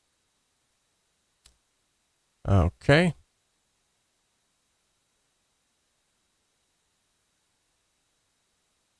So that's shortcuts.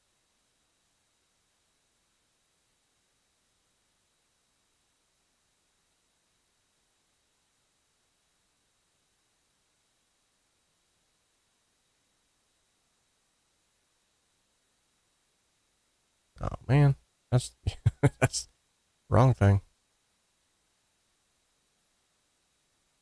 There we go. Okay, so there should be a section here where it actually will explain in greater detail, which, by the way, if you did not know, there is, if you go to documentation,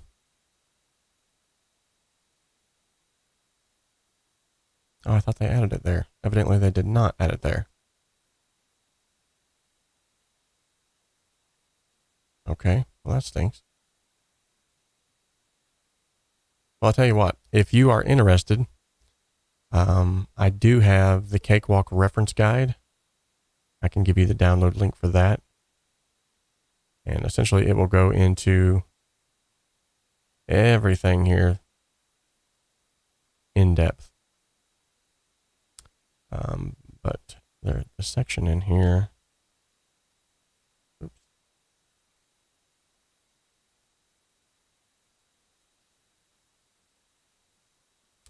Here we go. So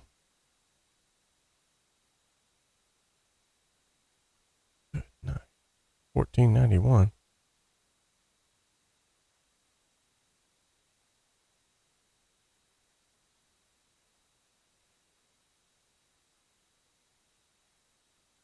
This doesn't appear to be showing up correctly. Let me go to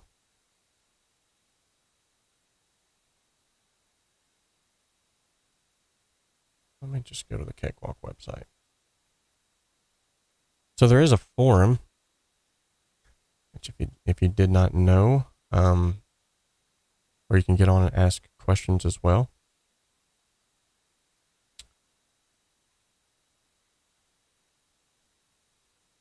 Okay. This is what it looks like. It's called Cakewalk by BandLab Discuss. And if you go to the reference guide PDF, which is right here,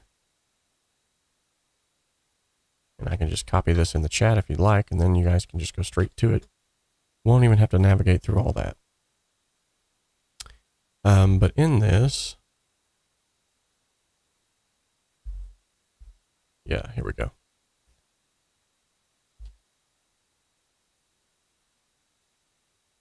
Here we go. So the post and pre-fader. Here we go. When you set it to pre-fader, the command sets the meter to measure the volume level in the signal path prior to entering the fader. Okay. Output bus meter set to pre-fader, playback meter set to post-fader. This command sets the meter to measure the volume level in the signal path after exiting the fader. This is the same way with the effects rack. You can do the same thing there. It essentially works just like a mixing board would work.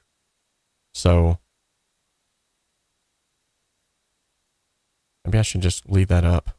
That would probably help.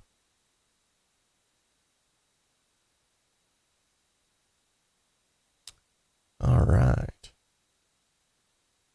Start 1 bar later and tweak, I think. I like tweaking. Sorry about my typing. It's only 5:50 in the morning. Oh my goodness. What are you doing? Oh yeah. Jürgen just pointed out the fact you can also add a track by using Control-T. How can you disable effects lanes and various tracks at once? Disable effects lane. Oh, well. Let me check that out. So, if you have various tracks, let's just say we'll just use 2, because obviously if it works with 2, it'll work with more than 2. I'm going to highlight them, hold the control button, and hit the effects rack. And as you can see, it does not work. That's actually one of the options I think that still to this day does not work, is the effects rack. And I think the reason why they did that was so that you didn't accidentally,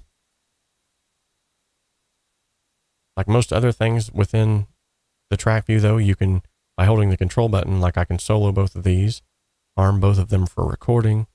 I can change what input they both have at the same time.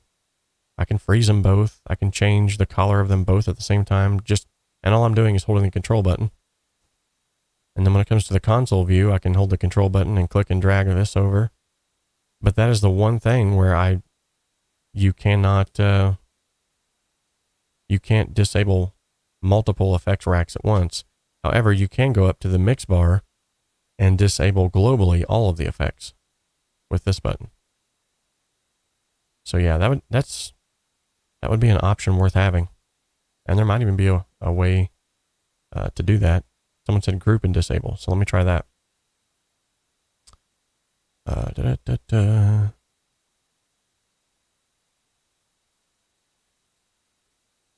Let's see.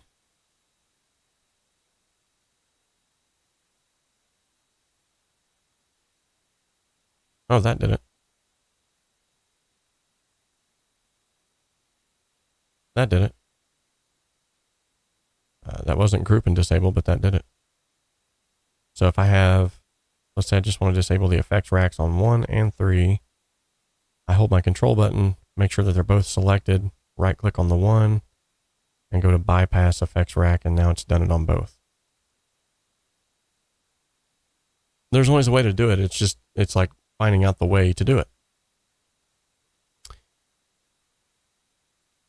And unfortunately, as you can see, like if I was to hold control here, it's going to let me mute those at the same time. And if I right click, it has the ability to group.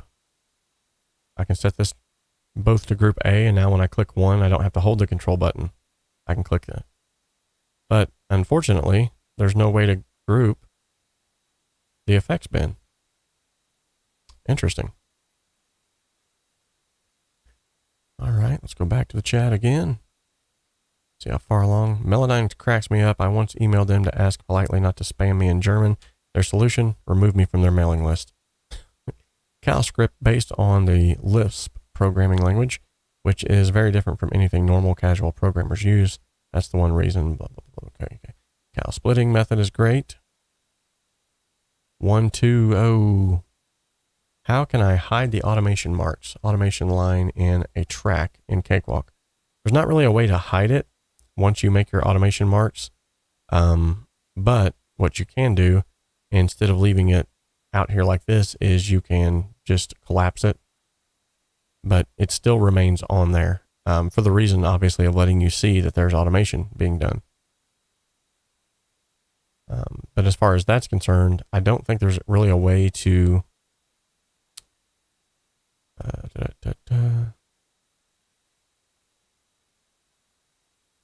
yeah, display ghosted data.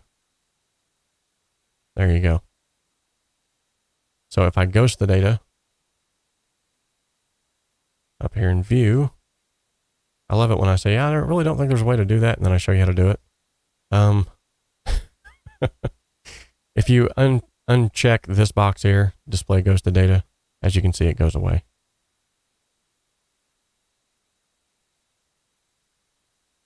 A video on turning samples to a VST instrument would be great. Awesome. I will look into that. List, I believe, used to the programming language used by AutoCAD, but now it's dropped. You can use quick groups, select multiple tracks, then press the control key. Yep. Okay. Sends, methods. I guess several of these being retracted for whatever reason. Probably cussing me out. Like, come on. ACT is nice, by the way. Yes, it is. So with the ACT system, or ACT, as Micah has so dutifully noted, I can actually use a fader on a USB keyboard or something like that, and then use that fader to control the volume. So, like, let's say, for instance, I click on this here, and I go up to ACT. It's set under generic Cakewalk surface, which is fine. Then I'm going to go open this little dialog box. And I'm going to click Learn. And then move a fader on my keyboard up and down. And click Learn again. Now, as you can see, by moving the fader on my keyboard, I'm now adjusting the volume. Super cool. And then if anytime I want to take that off, take the automation or take the remote control off.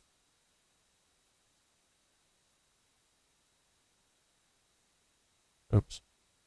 I think I have to go back into the act feature and remove it as a surface. Yep, right here.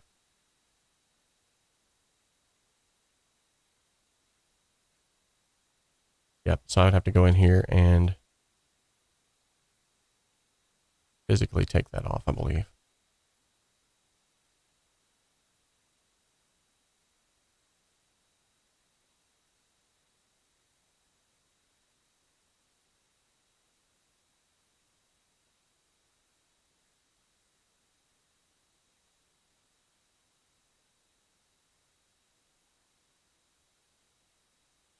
Went in here and removed the USB oxygen 49.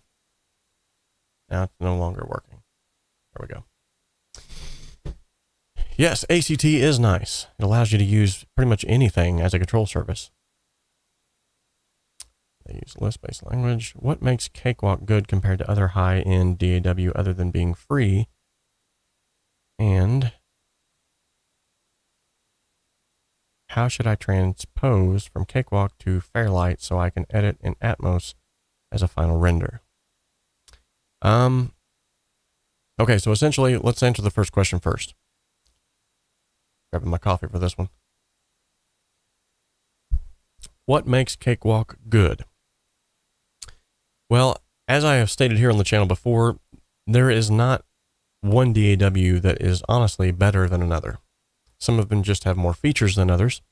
And in my personal opinion, I could be completely slighted and say Cakewalk's the best thing in the world. You got to own Cakewalk, by the way, buy my course. But what I would rather do is tell you that every DAW is just simply a tool.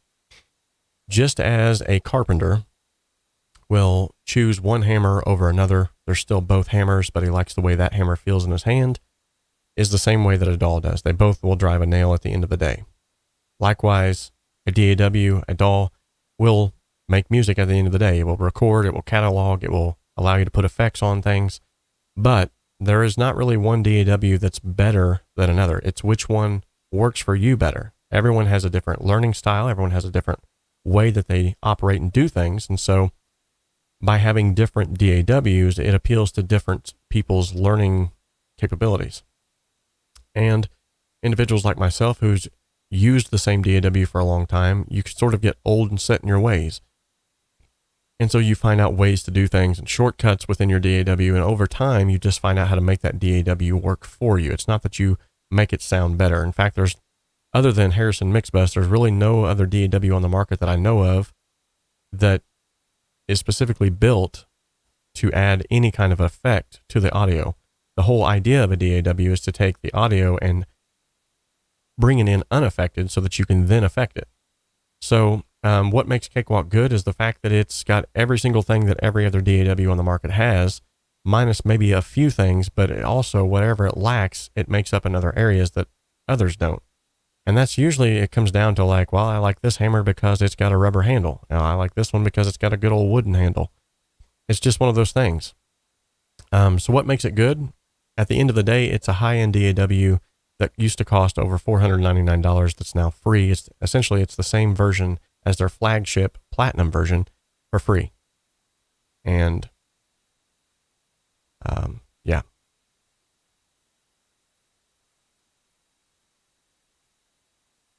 All right, now for the second question. Should I transpose from Cakewalk to Fairlight so I can edit in Atmos as final render? If that works for you. However, I wouldn't see where Cakewalk would be limited by doing that in and of itself. So that's completely up to you. Question, when using EQ, I see the waveform in Pro Channel. Can you give basic explanation of how to adjust EQ against the waveform you see? Okay, that's a great question. Here's one thing that I would definitely make mention of, though. I'm getting song requests now. Or maybe I got it an hour ago and I'm just now getting it to it. I don't know. So generally speaking, you don't want to go by visuals when it comes to EQ especially. You want to try your best to just use your ears. However, the visuals that are here are good. but they're basically just sort of a visual aid. They're not like hypodermic needles that show you exactly where they're cutting and where they're boosting, because that would be, it would be impossible. I mean, well, not impossible, but it would just be, it would be hard for anybody, honestly. Where am I at? I was trying to find an audio, some kind of piece of audio to fly in here.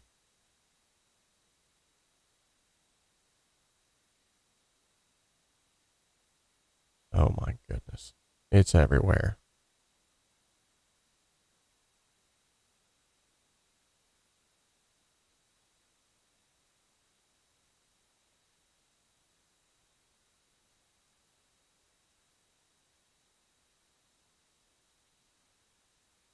Wow.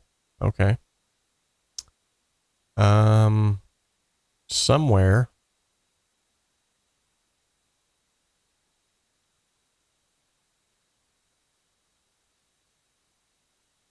There we go.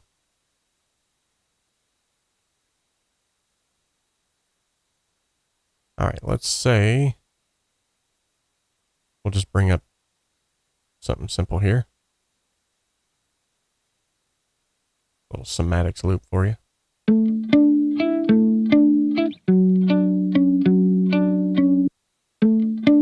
Okay. Let me just go ahead and loop that. I'll bring out this EQ here. So you can see here in the lighter gray area, what you have is the audio signal that's passing through, and it's showing you where the spikes and the frequencies are on that particular EQ plot. Now, these colors indicate which area that you're moving. So if you'll notice, the low mid is the yellow, and so I'm moving the yellow. And so if I'm boosting those low mids, which in this case is actually lower than it needs to be, but, and I'm only cutting those frequencies that are spiking in this area here. Now the Q, on the other hand, is how tight that incision is going to be. So if I turn the Q up, it's very surgical. I can take out one frequency at a time. But if I make it wider, I'm taking out several frequencies, most of them being attenuated at the tip of the bell, and the others being slowly attenuated as the bell rounds off. There are different curves that you can use, but so essentially though, you want to use your ears to make adjustments. But all that is basically is just a visual aid to show you exactly where you're cutting, or at least close to it. And I know on this here, you have your different equalizer styles. So the hybrid is going to look much different from the pure. See, the pure has a much slower slant to it, whereas the E-type is a lot more pointy, for lack of a better term. I like the hybrid. I've always just stick with a hybrid. But with that being said, hopefully that helped to explain your question there. Sing Crossroad live? Absolutely not. I'm not in any way, shape, or form able to do that. Group and then disable. On the console, group FX, then you can disable. Nice, HSS. Keep clicking on the FX button, drag your mouse through all the blue buttons. Oh, you know what? That is a... Hello. That is another way to do it. Mob, you're a genius. Which, by the way, that's another way you can do essentially the same thing within Cakewalk. Like I said, there's like 50 different ways to do the same thing, because over the years, they're like, hey, people would make suggestions, and it's been alive for over 35 years. They would be like, hey, it'd be cool if we could do this way.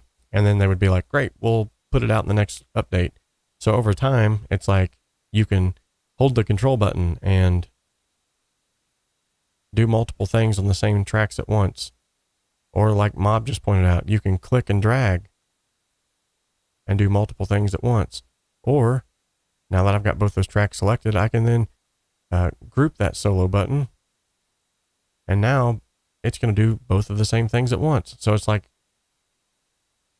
that's why a minute ago, whenever I'm like struggling to find menus and stuff like that, it's like either I don't use them, or it's like there's another way to do it. So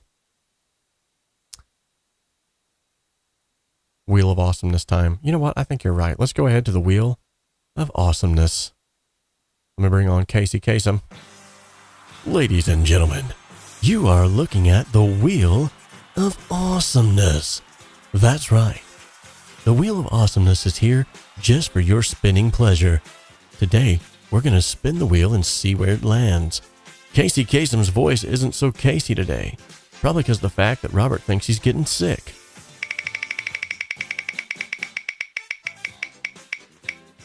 A song feature.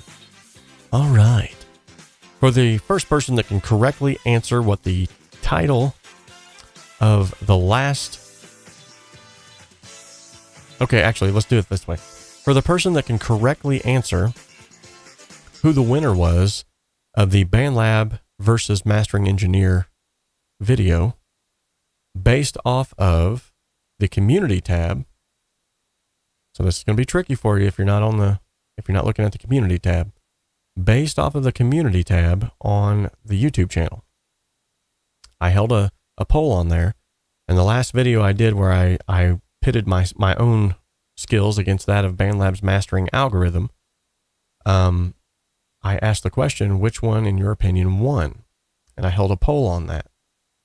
If you can tell me which one was the winner, was it A or was it B? The first person with the correct answer will get a song feature here on the channel. All right. Now I'm going to dive back into these questions because I'm losing time horribly.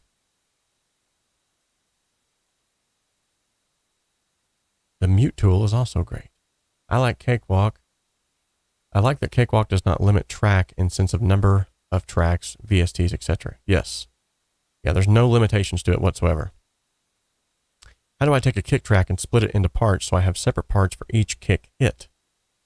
Interesting. There's several different ways to do that. Midnight Blue Movies. You got it.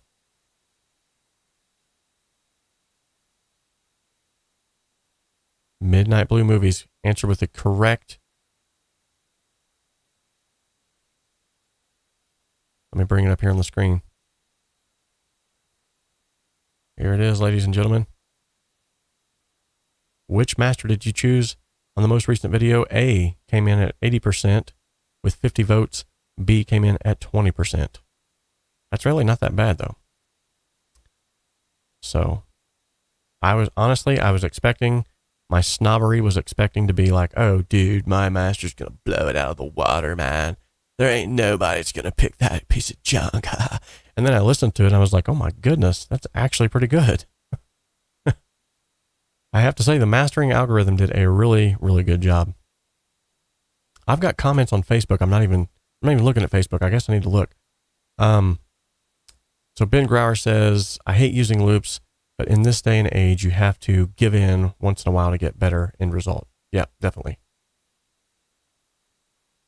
Twin Spruce Studios, nice to see you. I just learned something about AD too. Thanks. Nice. But can it make pancakes and breakfast sausage? That's what I really want to know. Waves Ovox. Oh, I bet that was about the, man, I've got way too many comments going on here. I can't keep up with y'all. Y'all are on fire. Y'all are on fire today. All right. The thing I like and makes Cakewalk better is that it's so much like a physical studio. You feel at home with the features and functions if you have worked with a desk in the past. Very good point, Phil. By the way, we got Phil Space in here who has never been here before. You know what that means.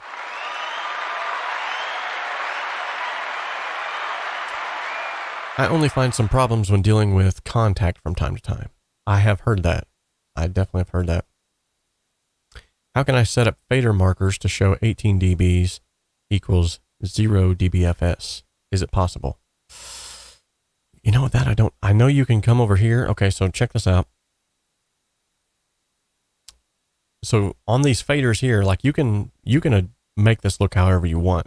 Obviously, I mean, I've got my, if you look right here, I've got my channel motto, Dream, Create, Achieve in here. That's not supposed to be there. And then if you go to the, where's it at?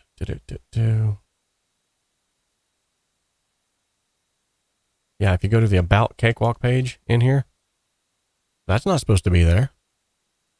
But you can do that kind of stuff if you use the theme editor. So Cakewalk has a theme editor where you can change the look and the feel of every single thing in here. It's completely customizable. But I was going to say you can adjust things this way. And you can also, if I'm not mistaken, adjust it here. So you can give it a wider range or a shorter range. So I think like right there is probably where you were talking about.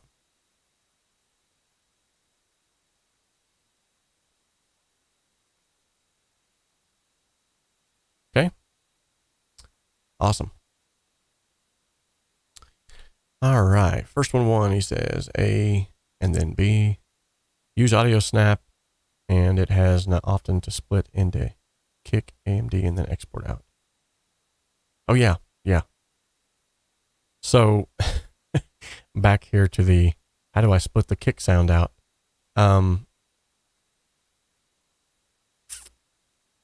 Okay, so there's a couple of different ways to do this. Like, let's say, for instance, okay, now if you're talking about a VSTi instrument, there's a different ways to do that. But like, let's say you're just talking about a kick sound.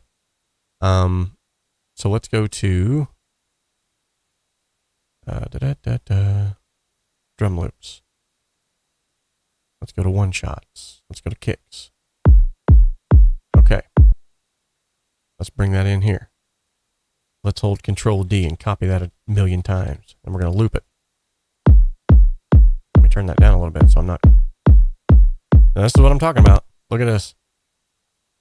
Look at this sample. It's coming in at +2.3.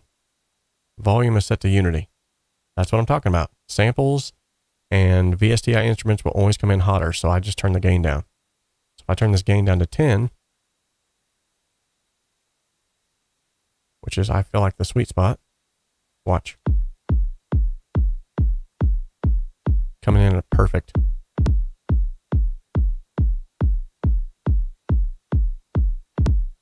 That's going to drive me nuts if it's not starting at the right time. Okay, so let's say that I wanted to split the sound of this kick.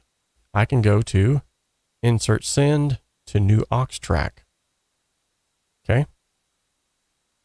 And then I'm going to insert send to another new aux track. Okay. Now I've got two sends on here. Let's say that on this send, I want this one to be the low end of the kick.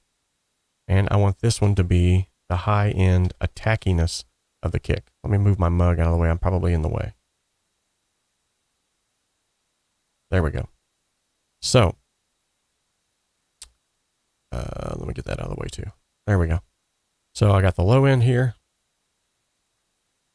And the way that I'm going to get only the low end, I'm going to use a low pass filter and go all the way down here to like 250. Okay. Then on the high, oops, I did that on the wrong one. Okay, so I'll go all the way down here to like 250. Somewhere around there. Then on the high, I'll do the opposite. I only want the highs on that one, so I'll go 250 and above. Well, I'll go to 668 Chernobyl. I'll go to 668.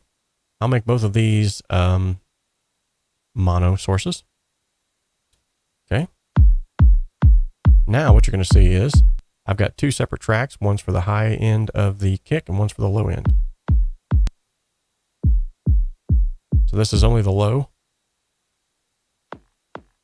This is only the clickety-clickety attack. So now, essentially, I could take this same kick sample and affect only the low end of it if I wanted. Or bring up the attack more. Pretty cool.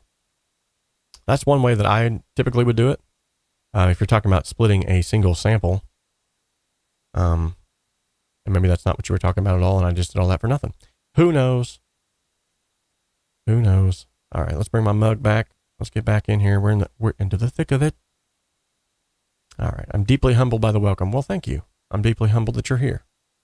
Can you help me understand DIM solo works? Absolutely. That's a great question. I just covered this not too long ago, but don't mind covering it again. We're going to take a few more questions and then we're going to head out ski. Let's see. Let me use, I'll just load up that track again from Rockiano, the artist that I just recently worked with. Yet again, I know he's not going to be offended at me sharing this with you in any way, shape, or form. He's a super nice guy. So this is sort of his rap style 2-track.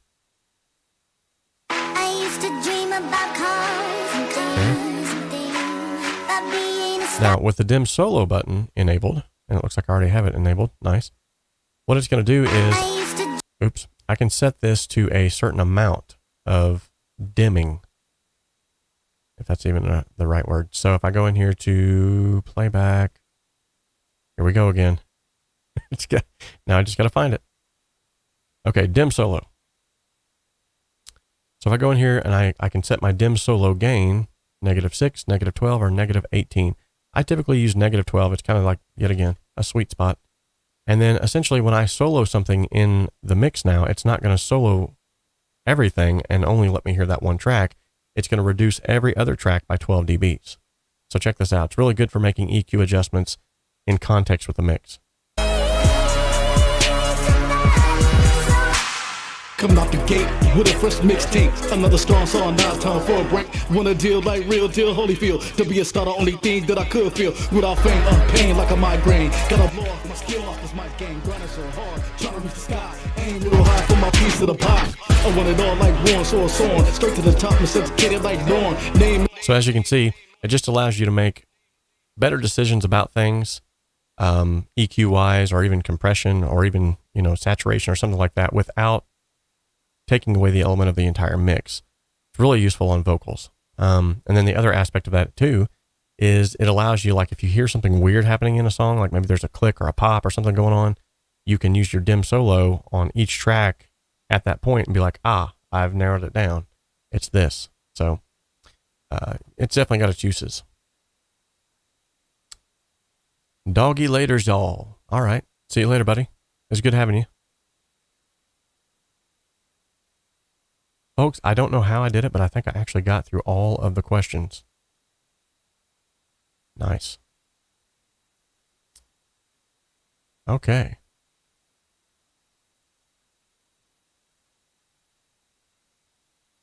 Good deal. And I think I got through all of the questions without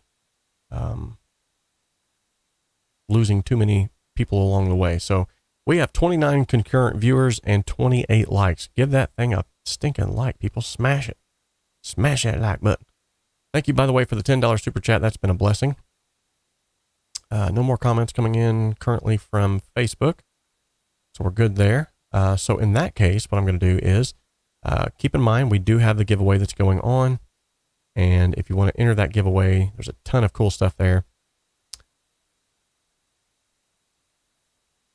Hey Rob, it's almost like you know what you're talking about. LOL. I'm here just late to the party. It's fine. Every once in a while I know what I'm talking about. Sometimes I don't. Or sometimes I'm just scrambling around trying to find a menu I never use. Oh, thank you so much. Appreciate that, Jim.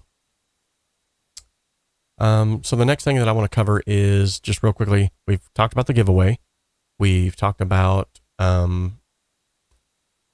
different aspects here. We've answered some questions. Now I want to talk about, real quickly before I go, I want to talk about a recent project that I just worked on.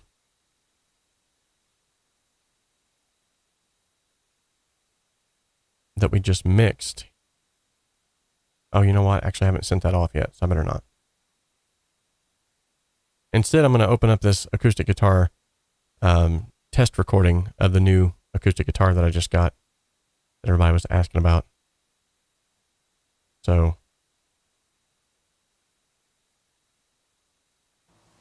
check this out.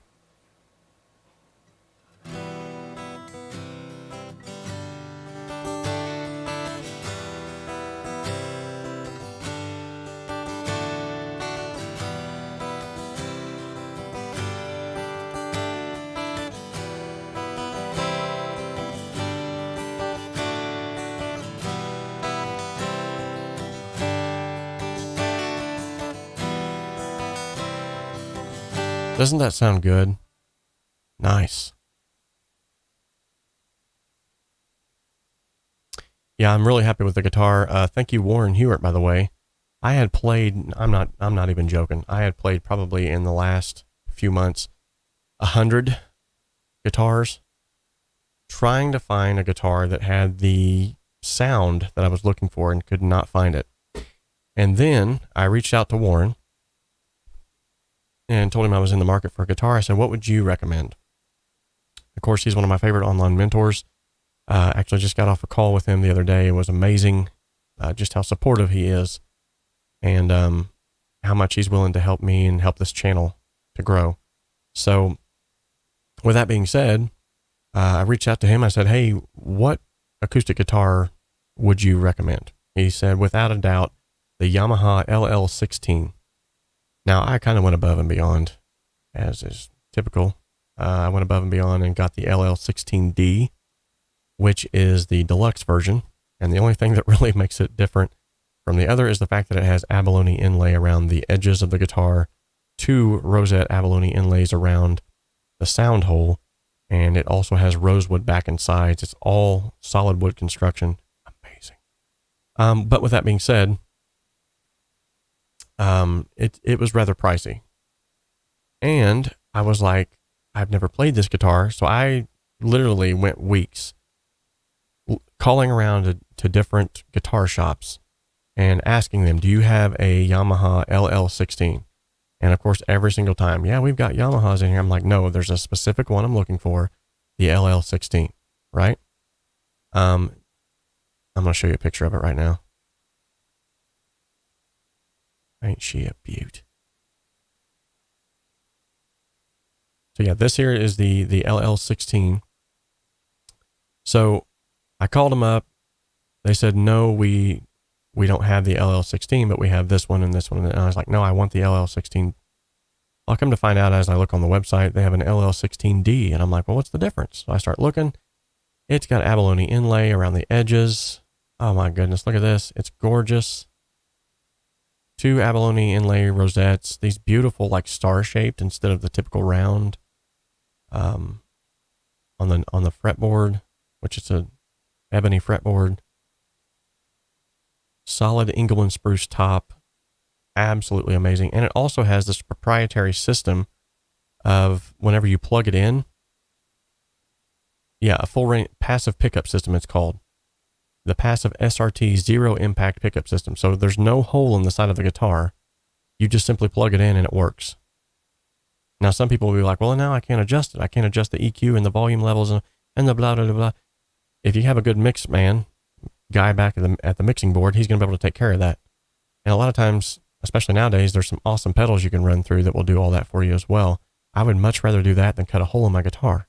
So this was super cool. The neck, oh my goodness, the neck is a 5-ply mahogany rosewood neck, and it's just gorgeous. Now, like I told you, I had played hundreds of guitars trying to find one that had that sound, right? So I get there to the Sweetwater website, and I literally am like, I'm going to end up, look at that, isn't that beautiful? Okay, I got to stop. I'm going to end up not liking it. I'm going to spend all this money, but I was like, you know what? I don't think Warren knows what he's talking about. He's not going to lie to me. I know for sure on that. And he's been doing this long enough. He knows exactly what he's talking about. If I don't like it, worst case scenario, they've got a great return policy. No harm, no foul. I get it. Take it out of the case, strum it the first time, and I'm in love. It is the exact sound I was looking for. I'm not talking like a little bit to the left or a little bit to the, I'm talking the exact sound. Now, did I have to go out and get the deluxe version? Probably not, but it's the first guitar I've ever bought myself, in like the first really nice guitar I've ever bought myself in probably the entire time I've been married. I've been married for 15 years. So I went ahead and did it. Now the normal version is still gorgeous. It just has a single abalone inlay and sort of the herringbone. I don't think it's herringbone around the edges here. Still a gorgeous guitar. Still sounds beautiful. I'm not saying that the abalone inlay around the edges makes it sound any better, And then it has the round, the button style abalone inlays on the neck, which isn't bad. You know, it still looks nice. Looks beautiful, actually. But I went ahead and went all out. I got the deluxe version because I thought, you know what? I haven't bought myself anything in 15 years this nice. I'm going to do it. I bought a guitar. Honestly, I bought a guitar like a few weeks before that. The acoustic that's hanging back here, just simply because it was a very good deal. It had sort of a mark on the front of it. And the guitar guy there, he was like, I think I only want like $150 for it. And it's about a $300 guitar. And I was like, oh, I'll take it. I recorded a song with it recently. It doesn't sound bad, but it didn't have the sound I was looking for. This guitar is it. I'm telling you, it's it. Good luck trying to find them, though. That's the bad thing. They're on back order and everything else. So Simon Barker, we got another question before we get off here. He says, is there a way? Keith Lane, yes, that's an awesome. Yamaha just make great guitars. Like my wife was like, I've never heard of Yamaha motorcycles and Yamaha this, but not a guitar. And I'm like, well, it's because you lived under a rock, but you know, it's okay. God love her. Yes, there is a way to sort of get a sneak peek at your audio library. And evidently I keep losing it. Oh, it's because I got it on an external drive. And it doesn't always sync up and find it. So I'll go in here, go to audio library, and let's say we click on this. Tell me, babe, you wanna leave this town? I'm saying. And as you can see right here, there's a stop and play button. I'm saying. Okay. Tell me, babe, you wanna leave this town? So yeah, you can audition things right from this. Hey! Hey! Whoa, watch out. Someone just dropped a mother load. Dude, let's take a sound clip of someone in the bathroom and then let's put it on this. See if anybody uses it. And then we'll be like, dude. Oh, anyway. Yeah. Yeah, you can definitely audition clips right from here. Wow.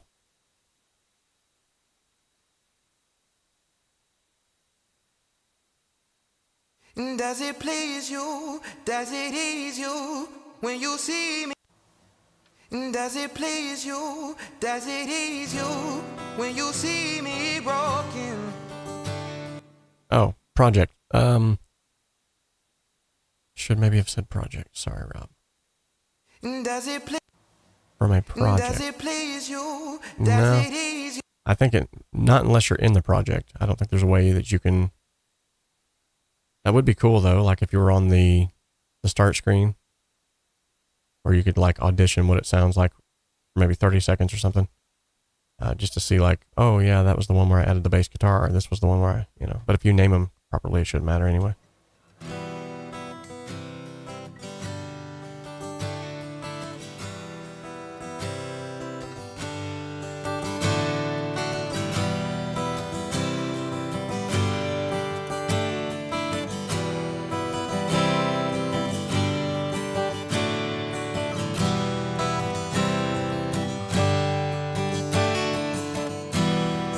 That sounds gorgeous.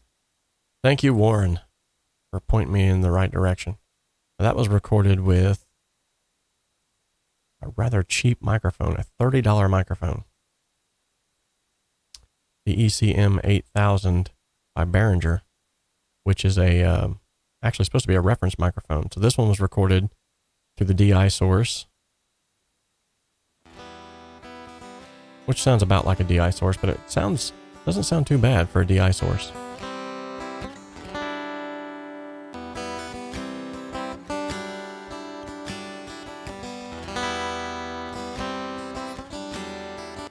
Doesn't sound too bad for a DI source. It's usable. I think you put a impulse response on that, it'll sound pretty real. This is through the Spark by the Blue microphones.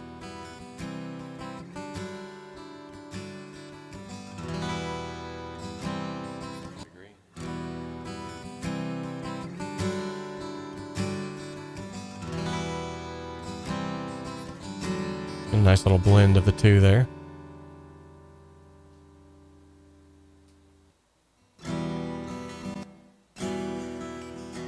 And this was me moving the mic from one side to the other as I'm strumming. So it started at the bass where the bridge meets the body, and I'm slowly bringing it around by spinning my chair where it meets up on the 12th fret.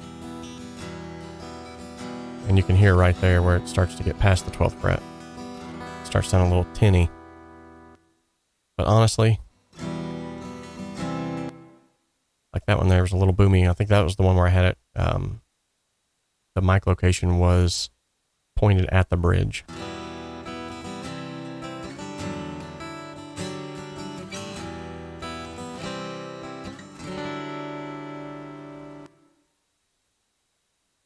I think the Spark sounds good.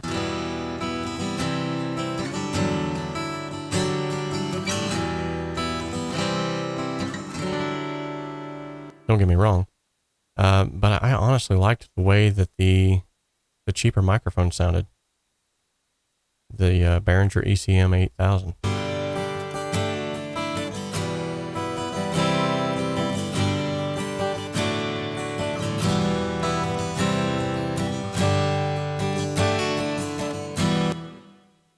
And of course, I've got some processing done on here, but yeah, so. All right, well, guys, I have rambled on long enough. I thank each and every one of you so much for stopping by today, for hanging out, for just generally being as cool as you all are. If you have any questions, apart from anything that we may have covered today, there is an entire playlist on my channel that is full of Cakewalk tutorials, and they're a little bit more organized. So not so like, oh, I'm trying to find this. Yeah. But if you want to check those out, there's like 40 something odd videos there. So definitely check those out. Also, don't forget about the giveaway. You want to get involved in the giveaway. And if you have any questions regarding BandLab, let me know as well. I'm officially now working in partnership with BandLab. I'm going to try to help them, sort of build up their customer base, their knowledge, their customer base's knowledge. Because as of right now, a lot of the people that use the BandLab app are sort of like beat makers, and they want to take it to the next level, but they don't know how. And so what I'm hoping to do is be able to show them, here's how, bring it back over to Cakewalk. And then, no, in all honesty though, I do appreciate each and every one of you for showing up today. And I want to give some shout outs, by the way, to these individuals. Before we go, Chris Willow has just given the old page a like. Thank you so much. James Sheets, thank you so much for your $10 super chat. Simon Barker, thank you for subscribing. David Lasky, thank you as well. Thank you for liking the page, Ben. Nate Evans and 𝗔𝗲𝗄 have followed us on the Facebook page. 𝗕𝗲𝗄𝗏 has subscribed, and Nanny Wordsworth and Andrew Adams have recently subscribed. So thank you so much. Appreciate each and every one of you for doing so. You all are awesome. And remember, if you have any questions whatsoever, feel free to hit me up. So until next time, remember, we can dream alone, we can create alone, but together we can achieve so much more. Speaking of togetherness, if you want to in on the monthly song contest, there's a link in the description of this video where you can go learn more about that and submit a song. If you're unfamiliar with what that is, essentially every single month, individuals will submit a song. We'll then all get together on a certain predestined day, and we'll say, okay, we're all going to sit together and listen to these songs together. And then I give professional feedback on the mixes. Then I choose a winner. The winner will then get a free mix and master from me. And I usually do that live so that everybody can benefit from the training. The last one that we just did was a really cool punk rock song. So if you, Goodyear Music coming in with a hot one here. Right off the bat here. Hold on. I'm gonna answer your question before I get off here. You all thought I was leaving, didn't you? Nope. Okay, so essentially you can move tracks up and down by hovering over this area here. you'll notice that the track icon switches from a normal pointer to this sort of pointer. Click and hold. Now I can drag it up to wherever I'd like to. And the cool thing is too, Cakewalk just recently updated this where you can select multiple tracks and move multiple tracks now. So if I wanted to move 2 of them at the same time, just highlight them both and move them up to the top. All right. So I really am going this time. But seriously, thank you all so much. And don't forget about the giveaway. Don't forget about the song contest. Don't forget to just be nice to each other. I love each and every one of you. I thank you all so much for being here today. As much as I hate to say it, I love my job, but I wish I could do this full time. I wish I could just come in here every single day, hang out with you guys, make music, show you how I do whatever I do, and hopefully help you in some process. And eventually, maybe someday, I'll get to that point. I'm hoping to. I've got more clients than I have in a long time. Thank you to everyone who's reached out recently and wanted me to mix and master or help them produce their songs. I have a pretty big project coming up with a local artist who's going to be releasing a gospel record. I'm looking forward to that. That was a pretty high dollar amount. I was actually set back. So thank you all so much. Keep sharing the love. And if you all have anything that you would like to share as well, maybe you have the ability to record your screen and show something that you do that's a nice little trick or something that helps to speed up your workflow, let me know about that. You can actually be featured here on the channel. In fact, right after this, I'll be posting a video from 𝗬𝗲 over at 𝗬𝗲 Audio, who's going to show us a cool little vocal mixing trick. So until next time, guys, I love each and every one of you. Remember, we can dream alone, we can create alone, but together we can achieve so much more. God bless each and every one of you.